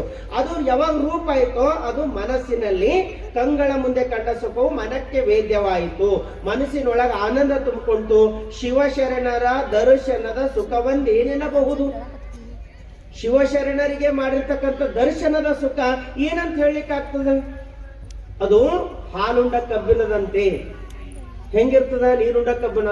ಎಷ್ಟೊಂದು ಆನಂದ ದರ್ಶನ ಆಯ್ತು ಶರಣರ ಮಾತಿನಿಂದ ಅಂತಂದ್ರೆ ಶಿವಶರಣರಿಗೆ ದರ್ಶನ ಮಾಡಿದ ಸುಖವು ಏನೆಂದೆನಬಹುದು? ಅದು ವಿಸ್ತಾರ ಮಾಡ್ಲಿಕ್ಕೆ ಆಗ್ತದೇನು? ಮದವಳಿದು ಮಹವನೊಡಗೂಡಿದ ಎನ್ನ ಅಜಗಣ್ಣನಗಲಿದ ದುಃಖ ನಿಮ್ಮ ಸಂಘದಲ್ಲಿ ಸಯವಾಯಿತು ಕಾಣ ಪ್ರಭುವೇ. ಮದವಳಿದು ಅಂದ್ರೆ ಅಹಂಕಾರ ಅಳ್ಕೊಂಡು, ಮಮ ಅಂದ್ರೆ ಶಿವ, ಅವನಲ್ಲಿ ಒಂದಾಗಿರ್ತಕ್ಕಂಥ ಅಜಗಣ್ಣ, ಅಹಂಕಾರವನ್ನು ಅಳ್ಕೊಂಡು ಶಿವನಲ್ಲಿ ಒಂದಾಗಿರ್ತಕ್ಕಂಥ ಅಜಗಣ್ಣನ ದುಃಖ ನಿಮ್ಮ ಮಾತು ಕೇಳಿ ನನಗೆ ಸಮಾಧಾನ ಆಯ್ತು ಅಂತ ಯಾರು ಹೇಳ್ತಾರ? ಮುಕ್ತಾಯಕ್ಕ ಹೇಳತ್ತಾರ. ಅಲ್ಲಮ್ಮ ಪ್ರಭುದೇವರ ದರ್ಶನದಿಂದ ಮುಕ್ತಾಯಕ್ಕನಿಗೆ ಸಮಾಧಾನ ಐತಂತ ಏನ್ ಹೇಳಿದ್ರು? ಅಲ್ಲಮ್ಮ ಪ್ರಭುದೇವರು ಸತ್ಯದ ಮಾತನ್ನ ಹೇಳಿದ್ರು, ಜೀವನದ ಸತ್ಯವನ್ನ ತಿಳಿಸಿದ್ರು, ಸಾಧನೆಯ ಹಾದಿಯನ್ನ ಹೇಳಿದ್ರು. ಅದಕ್ಕೆ ಯಾವಾಗಲೂ ಕೂಡ ಮೂರ್ಖರೊಂದಿಗೆ ವಾದ ಬೇಡ ಅಂತ ಹೇಳ್ತಾರೆ. ಖುಷಿ ಪಡ್ಬೇಕು. ಗುರುಗಳು ಪಾಠ ಮಾಡ್ಕೋತ ಕುಂತಿರಂತ, ಎದುರು 4-8 ಜನ ಶಿಷ್ಯರು ಕುಂತಿರು. ಒಬ್ಬ ದುಷ್ಟ ಹೋಗ್ಲತ್ತಿನಂತ ಗುರುಗಳ ಹತ್ರ. ಗುರುಗಳ ಹತ್ತಿರದಿಂದ ಹೋಗ್ತಾ ಇದ್ದನು, ಸುಮ್ಮನೆ ಕುಂತಿಲ್ಲ ಗುರುಗಳು. ಹೋಗ್ತಾ ಹೋಗ್ತಾ ಅವ್ನಿಗೆ ಕೇಳೋರಂತ, ಎಷ್ಟಾಗ್ಯದ ಟೈಮ್ ಅಂತ ಕೇಳೋರಂತ. ಎಷ್ಟಾಗ್ಯದ ಟೈಮ್ ಅಂತ ಕೇಳಿದ್ರೆ ಅವ ಭಾಳ ದುಷ್ಟ ಇದ್ದನು ಅಂತ. ಇದಾಗ ಒಂದು ಬಡಗಿ ಇತ್ತಂತ. ಗುರುಗಳು ತಲೆ ಮೇಲೆ ಟೊಂಗ್ ಅಂತ ಒಂದು ಹೊಡೆದು ಒಂದಾಗ್ಯದ ಅಂದನಂತ. ಗುರುಗಳು ತಲೆ ಮೇಲೆ ಟೊಂಗ್ ಅಂತ ಹೊಡೆದು ಒಂದಾಗ್ಯದ ಅಂದನಂತ. ಅವ ಮುಂದಕ್ಕೆ ಹೋದನು. ಗುರುಗಳು ಖುಷಿಲಿಂದ, ಏನು ಪುಣ್ಯ ದೇವ್ರೆ, ಏನು ಕರುಣೆ, ಎಂತ ಕರುಣೆ ಮೈ ಇದ್ದಿ ನೀನು ಅಂತ ಕೈ ಮುಗಿಲತ್ತರಂತ. ಶಿಷ್ಯರಂದ್ರಂತ ಹುಚ್ಚಾಗಿರೇನು ಗುರುಗಳೇ, ಅವ ನಿಮಗೆ ಹೊಡೆದನು, ಅವನಿಗೆ ಬೈಯದ್ ಬಿಟ್ಟು ಎಂತ ಕರುಣಾಮಯಿ ದೇವರೇ ಅಂತ ಕೈ ಜೋಡಿಸ್ಲತ್ತಿರಲ್ಲ, ಅವನಿಗೆ ಏನಾರ ಎದುರು ಮಾತಾಡ್ಬೇಕಾಗಿತ್ತಲ್ಲ ಅಂದ್ರೆ ಗುರುಗಳು ಅಂದ್ರ ತಮ್ಮ ಅವನಿಗೆ ಈಗ ಕೇಳಿದೆ ಒಂದ್ ಹೊಡೆದಾನ, ಒಂದು ತಾಸಿನ ಮುಂಚೆ ಕೇಳಿರ 12 ಬೀಳ್ತಿತ್ತು. ಎಂತ ಕರುಣಾಮಯಿ ದೇವರು ಒಂದು ಸಮಾಧಾನ ಹಿಂಗಾಗ. ಅದಕ್ಕೆ ದುಷ್ಟರೊಂದಿಗೆ ವಾದ ಬೇಡ. ಎಷ್ಟು ಚಂದ ಹೇಳ್ತಾರೆ ಇಲ್ಲಿ ಒಂದ್ ಕಡೆ ಮುಕ್ತಾಯಕ್ಕಂದ್ರೆ, ಹಿಡಿದ ಆಚಾರವ ಬಿಡದ ನಕ್ಕರ, ಎನ್ನ ಅರಿವು ಮರೆಯದ ನಕ್ಕರ, ಎನ್ನ ಮನವು ಸುಡದ ನಕ್ಕರ, ಎನ್ನ ಬೆಡಗಿನ ಗುರುವು ತೊರೆಯದ ನಕ್ಕರ, ಸುಸರವೆಂತಿಪ್ಪುದು ಹೇಳ ಹೋಹ ಬಟ್ಟೆಯ ನರಿಯದ ನಕ್ಕರ, ತಾನಾಗಬಾರದು ಕಾಣ ಎನ್ನ ಅಜಗಣ್ಣ ತಂದೆಯಂತೆ. ಮುಕ್ತಾಯಕ್ಕನ ವಚನ ಇಷ್ಟೊಂದು ಜೀವನಕ್ಕೆ ಸತ್ಯ ಅದಂದ್ರೆ ಓದ್ಬೇಕು. ಅದು ಸಂವಾದ ಓದ್ಬೇಕು. ಯಾಕಂದ್ರೆ ಜೀವನದಾಗ ಬಿರುಗಾಳಿ ಯಾವಾಗ ಬೀಸ್ತದೋ ಗೊತ್ತಿಲ್ಲ, ಯಾವಾಗ ದುಃಖ ಆವರಿಸ್ತದೋ ಗೊತ್ತಿಲ್ಲ. ಮನುಷ್ಯ ದುಃಖ ಬಂದಾಗ ಮಾತ್ರ ಇದಕ್ಕೆ ಸಮಾಧಾನ ಹುಡುಕಬಾರ್ದು, ಮೊದಲಿಂದನೇ ಸಮಾಧಾನ ಹುಡ್ಕೊಂಡು ಇಟ್ಕೋಬೇಕು. ಅದಕ್ಕೆ ಮೆಡಿಕಲ್ ಸ್ಟೋರ್ ಯಾರ ಮನೆಗೆ ಅವ್ರು ಓಪನ್ ಮಾಡ್ಕೋರಿ. ತಲೆನೆಲ್ಲತ್ರ ಗೋಲಿ ಅದ, ಮೈಕೈನೆಲ್ಲತ್ರ ಗೋಲಿ ಅದ, ನೆಗಡಿ ಬಂದಿರೋ ಗೋಲಿ ಅದ, ಎಲ್ಲ ಸಿಗುತ್ತಾವ. ಸ್ಟೋರೇಜ್ ಇರ್ಬೇಕು. ಎಲ್ಲಿರ್ಬೇಕು? ಈಗ ಮಿನಿ ಸ್ಟೋರೇಜ್ ಮಾಡ್ಕೊಂತೀವಿ ನೋಡ್ರಿ. ಏನು ಕಿಟ್ ಬಾಕ್ಸ್ ಏನೇನವ ಬೇಕು, ಎಮರ್ಜೆನ್ಸಿ ತಲೆಗೆ ನೋವಿಗೆ ಇರ್ತಾವಲ್ಲ, ಹಂಗ ವಚನಗಳಂದ್ರೆ ಗುಳಿಗೆ ಇದ್ದಂಗ. ಜೀವನದಾಗ ಯಾಕಷ್ಟ ಯಾವಾಗ ಬರ್ತದೆ ಯಾರಿಗ್ ಗೊತ್ತದ? ನಾವೆಲ್ಲರೂ ಆನಂದವಾಗಿ ಬದುಕಬೇಕಂತೀವಿ. ಯಾವುದೋ ಒಂದು ಕಷ್ಟ ಆವರಿಸಿದಾಗ ಮನುಷ್ಯ ಧೃತಿಗೆಟ್ಟು ಹೆಂಗಪ್ಪ ಜೀವನ ಆಗತ್ತಂತ ಎದೆ ಹೊಡಿತಾನಲ್ಲ, ಅವಾಗ ಸಮಾಧಾನ ಮಾಡ್ತಕ್ಕಂಥವ್ ಏನಿರ್ತಾವಂದ್ರ ಅವ್ ಶರಣರ ವಚನಗಳಿರ್ತಾವ. ಅದಕ್ಕೆ ಓದ್ತಾ ಓದ್ತಾ ಹೋಗಬೇಕು. ಹಿಡಿದ ಆಚಾರವ ಬಿಡದನೆಕ್ಕ. ಯಾವ್ದು ಆಚಾರ ಹಿಡಿತೀವ ಅದು ಬಿಡಬಾರ್ದು. ಆಚಾರ ಅಂದ್ರೆ ಏನು? ಸತ್ಕಾರ್ಯ, ಸದ್ಗುಣಗಳು, ಇವು ಯಾವ್ದು ಹಿಡಿತೀವೋ ಅದು ಬಿಡಬಾರ್ದು. ಅರ್ಧಮರ್ಧ ಇರಬಾರ್ದು. ಅರ್ಧಮರ್ಧ ಇದ್ದವ್ರಿಗೆ ಪರಮಾತ್ಮ ಯಾವತ್ತೂ ಕೂಡ ಸ್ವೀಕಾರ ಮಾಡಲ್ಲ. ಹಿಡಿದ ಆಚಾರವ ಬಿಡದ ನಕ್ಕ, ಹಿಡಿದ ಆಚಾರ ಬಿಡದ ನಕ್ಕರ ಜ್ಞಾನದಿಂದ ಹಿಡಿದಿರ್ತಕ್ಕಂಥ ಆಚಾರ, ಮತ್ತೆಲ್ಲನೂ ಅಲ್ಲ. ಜ್ಞಾನ ಸಹಿತವಾಗಿರ್ತಕ್ಕಂಥ ಆಚಾರವಿರಬೇಕೆ ವಿನಃ ಜ್ಞಾನ ರಹಿತವಾಗಿರ್ತಕ್ಕಂಥ ಆಚಾರ ಇರಬಾರ್ದು. ನಮ್ಮ ಆಚಾರದಲ್ಲಿ ಜ್ಞಾನ ಇರಬೇಕು. ಲೆಟರ್ ಬರೀತಾ ಇದ್ದೀವಿ, ಅಡ್ರೆಸ್ ಹಾಕಿಲ್ಲ ಅಂದ್ರೆ ನೀವು ಎಷ್ಟರ ವರ್ಷ ಲೆಟರ್ ಬರೀರೋದು ಮುಟ್ಟಲ್ಲ. ಹಂಗ ನಮ್ಮ ಆಚಾರದಲ್ಲಿ ಅರಿವಿರ್ಲಾರ್ದೇನೆ ಆಚರಣೆ ಮಾಡಿದ್ವಿ ಅಂತಂದ್ರೆ ಅದು ಸತ್ಯದ ಕಡೆ ಕರ್ಕೊಂಡು ಹೋಗಲ್ಲ.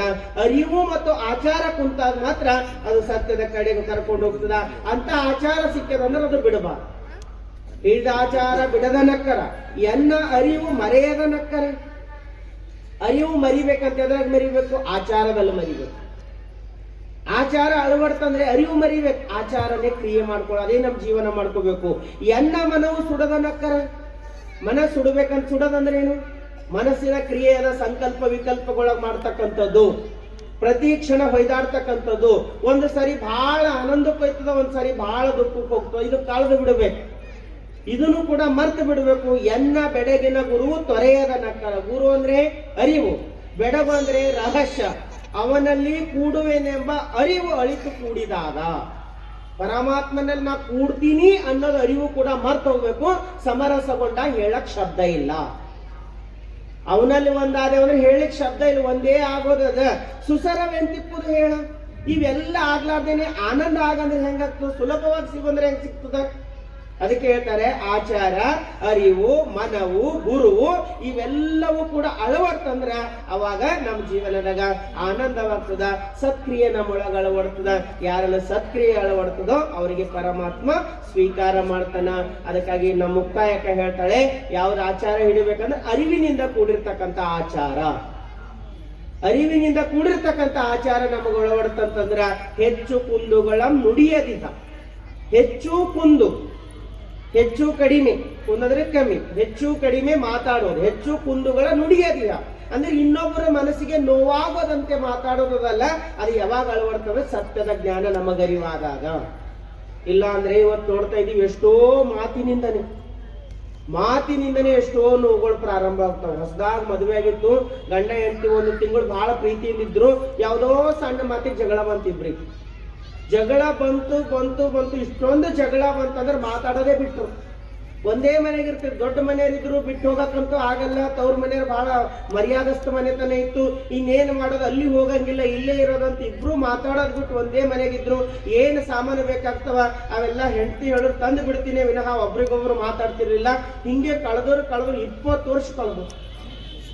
20 ವರ್ಷದವರೆಗೂ ಒಬ್ರಿಗೊಬ್ರು ಮುಖನೇ ನೋಡ್ಲಿಲ್ಲ, ಮಾತೇ ಆಡ್ಲಿಲ್ಲ. ಕೊನೆಗೆ ಒಂದು ದಿನ ಗಂಡನಿಗೆ ಅನಿಸ್ತು, ಏನ್ ಸುಖಪಟ್ಟ ಮದುವೆಯಾಗಿ 20 ವರ್ಷದ ಜೀವನನೇ ಕಳೆದೋಯ್ತು, ಇನ್ನೇನ್ ಉಳಿದದ, ಅಲ್ಪ ಜೀವನ ಉಳಿದದ, ಇರೋದ್ರಾಗರ ಪ್ರೀತಿಯಿಂದ ಬದುಕರಿ, ಮತ್ತೇನ್ ಮಾಡಕ್ ಆಗ್ತದ ಅಂತ ನಾನೇ ಅಹಂಕಾರ ಬಿಟ್ಟು ಮಾತಾಡೋಣ ಅಂತ ತಿಳಿದು ಅವನೊಂದು ಚಿಟ್ಟಿ ಬರೆದು. ಬೆಳಿಗ್ಗೆ ಅವನಿಗೆ 5 ಗಂಟೆಗೆ ಫ್ಲೈಟಿಗೆ ಹೋಗೋದಿತ್ತು. ಒಂದು ಚಿಟ್ಟಿ ಬರೆದು ಹೆಂಡತಿ ಮಲಗಿರೋ ಅಲ್ಲಿ ಪಕ್ಕದಾಗಿಟ್ಟು, ಏನಂದ್ರೆ ನಾಳೆ ಬೆಳಿಗ್ಗೆ 5 ಗಂಟೆಗೆ ನನಗೆ ಫ್ಲೈಟಿಗೆ ಹೋಗೋದಿದೆ, ದಯವಿಟ್ಟು ಬೆಳಿಗ್ಗೆ 5 ಗಂಟೆಗೆ ಎಬ್ಬಿಸು ಅಂತ ಚಿಟ್ಟಿ ಬರೆದು ಹೆಂಡತಿ ಪಕ್ಕದಾಗಿಟ್ಟು ಹೋಗಿ ಮಲ್ಕೊಂಡು ಅವನೊಳಗೊಂದು ಖುಷಿ ಆಗ್ತಾ ಇತ್ತು. ಇಷ್ಟು ದಿನ ಅಹಂಕಾರ ಬಿಟ್ಟು ನಾನೇ ಮಾತಾಡಿನಿ, ಹೆಂಗ ನನ್ನ ಹೆಂಡತಿ ಎಬ್ಬಿಸ್ತಾಳ, ಎದ್ದು ಹೋಗೋಣ ಅಂತ ಮಲ್ಕೊಂಡು ಜೋರ್ ನಿದ್ದೆ ಇರ್ತಿತ್ತು. ಕಣ್ಣು ತೆರಿತಾನೆ, ಬೆಳಿಗ್ಗೆ 7 ಗಂಟೆ ಆಗಿತ್ತು. ನಿಮ್ ತಲೆಗೆ ಸಿಟ್ಟಿ ಇರ್ತು. ಒಂದು ಅಹಂಕಾರ ಬಿಟ್ಟು ಇವಳಿಗೆ ಎಬ್ಬಸಂತ ಚಿಟ್ಟಿ ಬರ್ದಿಟ್ರು, ನನಗೆ ಎಬ್ಬಸ್ಲಿಲ್ಲ ಅಂತ ತಿರುಗಿ ನೋಡ್ತಾನೆ. ಇವ ಏನು ಚಿಟ್ಟಿ ಬರ್ದಿನೋ ಅದ್ರ ಪಕ್ಕದಾಗ ಇನ್ನೊಂದು ಚಿಟ್ಟಿ ಐತಿ. ಏನಂತಂದ್ರೆ 5 ಗಂಟೆ ಆಗಿದೆ ಎದ್ದೇಳಿ ಅಂತ ಅಕ್ಕಿ ಒಂದ್ ಚಿಟ್ಟಿ ಒಂದ್ ಪಕ್ಕದಾಗ ಇಟ್ಕೊಂಡು. ಹಿಂಗಲ್ಲ, ಹೆಂಗಿರಬೇಕು? ಹೆಚ್ಚು ಕುಂದುಗಳ ನುಡಿಯದಿಹ ಸಚ್ಚರಿತ್ರದ ಭಾಷೆ. ಯಾವಾಗ್ಲೂ ನಾವ್ ಹೆಂಗಿರ್ತಂದ್ರೆ ಜೀವನದ ತಪ್ಪು ಮಾಡಲ್ರಂತೀನಿ. ಪ್ರತಿಯೊಬ್ಬರು ಜೀವನದ ತಪ್ಪಾಯ್ತ. ಸ್ವೀಕೃತಿ ಗುಣ, ಮನಸ್ಸಿಗೆ ನೋವಾಗುವಂತೆ ಮಾತಾಡೋದಕ್ಕಿಂತ ಪ್ರೀತಿಯಿಂದ ಹಿಂಬಿಟ್ಟುಕೊಂಡೇವಂತಂದ್ರೆ ಅವ್ರು ತಮ್ಮ ಅವಗುಣಗಳು ಕಳ್ಕೊಳ್ತಾರೆ. ಅದಕ್ಕೆ ಬಸವಣ್ಣವ್ರ ಮನೋವಿಜ್ಞಾನಿ. ಬಸವಣ್ಣನವ್ರ ಹತ್ರ ಎಂತ ಮನೋವಿಜ್ಞಾನ ಇತ್ತಂದ್ರೆ ಯಾರಿಗೂ ಕಡೆಗಣಿಸ್ತಿರ್ಲಿಲ್ಲ. ಬಸವಣ್ಣವ್ರು ಸ್ವೀಕಾರ ಮಾಡದೆ ಅವ್ರ ಗುಣ ಇತ್ತು. ಎಂತರ ಬರ್ಲಿ, ಎಮ್ಮ ತಾಯಿ ನಿಂಬವೇ ನೀರ ನೆರೆದುಂಬೋಳು, ಎಮ್ಮಯ್ಯ ಚೆನ್ನಯ್ಯನ ಚೆನ್ನಯ್ಯ ರಾಯ ಕಂಪಣವ ಹೊರೆವ, ಎನಗಾರು ಇಲ್ಲ ಅಂಬಿರಿ ದೇವ್ರಿಗೆ ಹೇಳ್ತಿರು. ನನ್ಗಡೆ ಸಾಮಾನ್ಯ ಜನರು ಏನು, ನಮ್ಮ ತಾಯಿ ನಿಂಬವೇ ನೀರು ತಂದು ತುಂಬಿ ಬದುಕ್ತಾಳಾಕಿ ನಮ್ಮವ್ವ ಅಂತ ಹೇಳ್ಕೊಳ್ತಿತ್ತು. ಕೆಳಗ ಬಿದ್ದವರಿಗೂ ನನ್ನೋರು ಅಂತ ಹೇಳ್ತಕ್ಕಂಥ ಗುಣ ಅದಲ್ಲ, ಅದು ಬಸವಣ್ಣನ ಗುಣ ಅದ. ಅದಕ್ಕಾಗಿ ನಮ್ಮಲ್ಲಿ ಇರ್ತಕ್ಕಂಥ ಮೊದಲು ಪ್ರೇಮನೇ ಬಹಳ ದೊಡ್ಡದಿರ್ತದ. ನಾವು ನಮ್ಮನೆಗಿನವ್ರಿಗೆ ನಮ್ಮನೆಗಿನವ್ರು ಅನ್ಕೊಂಡಿಲ್ಲ, ಹೊರಗಿನವರು ಅನ್ನೋದು ದೂರಿನ ಮಾತು. ನಮ್ಮವರಿಗೆ ನಮ್ಮವ್ರು ಅನ್ಕೊಂಡಿವಿ. ಜೀವನದ ಕೊನೆಗೆ ಸಿಗ್ತಕ್ಕಂಥದ್ದು ಒಂದೇ ಒಂದದ. ನನ್ನ ಹತ್ರ ಒಬ್ಬ ತಾಯಿ ಬಂದು ಹೇಳ್ತಾ ಇದ್ರು, ಯಪ್ಪ ನಾವಿಬ್ರು ಗಂಡ ಹೆಂಡತಿ ಇದ್ದೇವ್ರಿ, 3 ಮಕ್ಕಳದವ, 3 ಮಕ್ಕಳು ಮದುವೆ ಮಾಡಿವಿ, ಎಲ್ರು ಬಂದು ಸಿಟ್ಟಾಗಿ ಸೆಟ್ಲ್ ಆಗ್ಯಾರ. ನಾನು ನನ್ನ ಗಂಡ ಇಬ್ರು ಊರಾಗ ಉಳ್ಕೊಂಡಿದ್ದೆವು. ಈಗ ನನ್ನ ಸಣ್ಣ ಸೊಸಿಗೆ ಒಂದು ಮಗು ಆಗ್ಯದ, ಆಕೆ ಡ್ಯೂಟಿ ಮಾಡ್ತಾಳ, ಆ ಮಗುವಿಗೆ ಹಿಡ್ಕೊಂಡು ಬಾ ಅಂತ ನನಗೆ ಕರ್ಸಳಿಲ್ ಸಿಟ್ಟಿಗೆ ನಾನು ಬಂದೀನಿ. ನಿಮ್ಗೆ ಹೇಳ್ತೀನಪ್ಪ, ಇಷ್ಟು ಕಾಡಿಸತ್ತಾಳಂದ್ರ ನನಗೆ ಆ ಮನೆಗೆ ಇದ್ದಿದ್ದು ಸಾಕಾಗ್ಯದ. ನಾನು ಹೇಳ್ತಾ ಇದ್ದೀನಿ, ನಾವು ನಮ್ಮ ಮನೆಗೆ ನಾನು ನನ್ನ ಯಜಮಾನ್ರು ಊರಾಗ ಭಾಳ ಆರಾಮಿದ್ದೆವು, ನಾ ಬಿಟ್ಟು ಊರಿಗೆ ಹೋಗಾರಲ್ಲತ್ತೀನಿ ಏನು. ನಾನದೇ ನಿಮ್ಗೆ ಹೋಗ್ಲಿಕ್ಕೆ ಬ್ಯಾಡ ಅನ್ನಲ್ಲವ, ಆದ್ರ ಒಂದು ಮಾತು ನನಗೆ ಕೇಳ್ರಿ ಅಂತ. ಏನದ ಈಗ ಅವ್ರದ್ದು ಏನೋ ಒಂದು ತೊಂದರೆಗಿದ್ದಾಗ ನಿಮಗೆ ಕರ್ದಾರ, ನನ್ನ ಮಗಳಿಗೆ ಹಿಡ್ಕೊಂಬಟ್ಟ ಬಾ, ನಾನು ಡ್ಯೂಟಿಗೆ ಹೋಗ್ತೀನಿ ಅಂತ ಕರ್ದಾರ. ನೀವು ಈಗ ಬಂದಿರಿ, ನಿಮ್ಗ ಅಲ್ಲಿ ಇಬ್ಬರೇ ಇದು ಆರಾಮ್ ಅನ್ಸದ, ಇಲ್ಲಿ ಸಣ್ಣ ಪುಟ್ಟ ಮಾತುಗಳು ನಿಮ್ಗೆ ಬಹಳ ದೊಡ್ಡ ಅನಿಸ್ಲತ್ತಾವ. ಈಗ ಏನಾರ ಇದು ಸಾಕು ಅನ್ಕೊಂಡು ನೀವು ಮನೆಗೆ ಹೋದ್ರಿ ಅಂದ್ರೆ ನಿಮ್ಮ ಕೊನೆ ಕಾಲಕ್ಕೆ ಬಂದಾಗ ನಿಮ್ಮಲ್ಲಿ ಯಾರು ಬಂದು ನಿಂದಿರ್ಬೇಕು? ಒಂದು ದಿನ ಆದ ಅವತ್ ಯಾರು ಬಂದು ನಿಮ್ಗೆ ಹಿಡ್ಕೊಳ್ಬೇಕು, ಅವತ್ ಯಾರು ನಿಮಗ್ ನೋಡ್ಬೇಕು? ಅವತ್ ಒಂದು ಮಾತು ಇರ್ತದೆ, ಏನಿರ್ತಂದ್ರೆ ನನ್ನ ಸಣ್ಣ ಮಗು ಇದ್ದಾಗ 4 ದಿನ ಹಿಡ್ಕೊಳ್ಲಿಕ್ಕೆ ಬಾ ಅಂದ್ರ ಈಕಿ ಬಂದಕ್ಕೆ ಇಲ್ಲ, ಈಕಿಗೇನು ಮಾಡೋದದ ನಿಮ್ಮ ಮುಖ ನೋಡ್ಲಿಕ್ಕೆ ಬರ್ಲಿಲ್ಲ ಅಂದ್ರೆ ಅವತ್ತೇನು ಮಾಡ್ತೀನಿ? ಆಗ್ಲಿ ಏನಾರ ಆಗ್ಲಿ, ಎರಡು ಹೊಡಿಯೋವರೆಗೂ ಪರವಾಗಿಲ್ಲ, ಆ ಮನೆ ಬಿಟ್ಟು ಹೋಗ್ಬೇಡ್ರಿ, ಅವ್ರ ಜೊತೆನೇ ಜೀವನನೇ ಮಕ್ಕಳಿಗಾಗಿ ಮಾಡೋದ, ಅದಕ್ಕೆ ಬಿಟ್ಟು ಮತ್ತೇನದ ಅಂತ ಒಂದು ಮಾತು ಹೇಳಿದ್ರೆ ಹಿಂಗಂತ್ರಿ ಅಪ್ಪ ಆಗ್ಲಿ ತಗೋರಂತ ಹಂಗೆ ಹೋಗಿ ಉಳಿದ್ರು. ನಿಮ್ಗೆ ಹೇಳ್ತೀನಿ, ಮೊದಲು ಸಣ್ಣ ಪುಟ್ಟ ಮಾತಿನಾಗ ಆಯ್ತು, ಆಮೇಲೆ ಬರ್ತಾ ಇಬ್ರಿಗೆ ಅಡ್ಜಸ್ಟ್ ಆಗೋಗ್ಬಿಡುತ್ತೆ. ಹಿಂಗ್ ಅಡ್ಜಸ್ಟ್ ಆಯ್ತು ಅಂದ್ರೆ 1 ವರ್ಷ ಆಗಿದ್ಮೇಲೆ ಇವಳು ಊರಿಗೆ ಹೋಗ್ತಾ ಅಂದ್ರೆ ಜಗಳ ತೆಗಿಲತ್ತಳಂತ. ಅತ್ತೆ ಊರಿಗೆ ಹೋಯ್ತಂದ್ರೆ ಸೊಸೆ ಜಗಳ ತೆಗಿಲತ್ತಳಂತ. ಊರಿಗೆ ಯಾಕೆ ಹೋಗ್ತಿ? ಇಲ್ಲೇ ಇರೋ ನನ್ನ ಪ್ರೇಮ ಬೆಳಿ. ಅದಕ್ಕೆ ಅಡ್ಜಸ್ಟ್ಮೆಂಟ್ ಲೈಫಿನ ಒಂದು ಸಣ್ಣ ಘಟನೆ, ಸಣ್ಣ ಮಾತುಗಳು ಅವರಿಸ್ಕೊಳ್ಳೋದು ಬಹಳ ದೊಡ್ಡದು. ಅದಕ್ಕೆ ದೊಡ್ಡೊಟ್ಟಿ ಅಂತ ಅದಕ್ಕಂತಾರೆ. ಬಹಳ ದೊಡ್ಡೊಟ್ಟಿ ಅದರಿ ಅವ್ರದ್ದು ಅಂದ್ರೆ ಏನು, ದಪ್ಪಿರೋರಲ್ಲ, ಎಲ್ಲ ಒಳಗೆ ಇಟ್ಕೊಳ್ಳೋರು. ಎಲ್ಲಾ ತಪ್ಪುಗಳು ತನ್ನೊಳಗೆ ಇಟ್ಕೊಳ್ತಾರಲ್ಲ, ಅವರೇ ನಿಜವಾದ ದೊಡ್ಡವರಾಯ್ತಾರ. ಅಂತ ದೊಡ್ಡತನ ನಮ್ಮಲ್ಲಿ ಬಂತಂದ್ರೆ ಯಾರು ನಮ್ಮ ಜೊತೆಗೆ ಬಿಟ್ಟು ಹೋಗಲ್ಲ. ಅದಕ್ಕಾಗಿ ಶರಣರು ಏನ್ ಹೇಳ್ತಾರೆ, ಕೇಳುವ ಮಾತು ಆಚರಣೆಯಲ್ಲಿ ಬರಬೇಕು. ಆಚರಣೆಯಲ್ಲಿ ಬಂತು ಅಂದ್ರೆ ಇನ್ನೊಬ್ಬರ ಮನಸ್ಸು ನೋಯಿಸುವಂಗ ಮಾತಾಡಲ್ಲ. ಅದಕ್ಕೆ ಬಸವಣ್ಣ ಹೇಳ್ತಾರೆ, ಹೆಚ್ಚು ಕುಂದುಗಳಂ ನುಡಿಯದಿಹ ಸಚ್ಚರಿತ್ರದ ಭಾಷೆ. ಸಚ್ಚರಿತ್ರದ ಭಾಷೆ. ಅದಕ್ಕೆ ಬಸವಣ್ಣರು ಬಹಳ ಚಂದ ಹೇಳರು, ಸದಾಚಾರ ಸದ್ಭಕ್ತಿ ಇಲ್ಲದವರ ನೊಲ್ಲನಯ್ಯ, ಅವರ ಆರಾಧನೆ ದಂಡ, ನಿತ್ಯ ಪ್ರಾಯಶ್ಚಿತರನಲ್ಲ.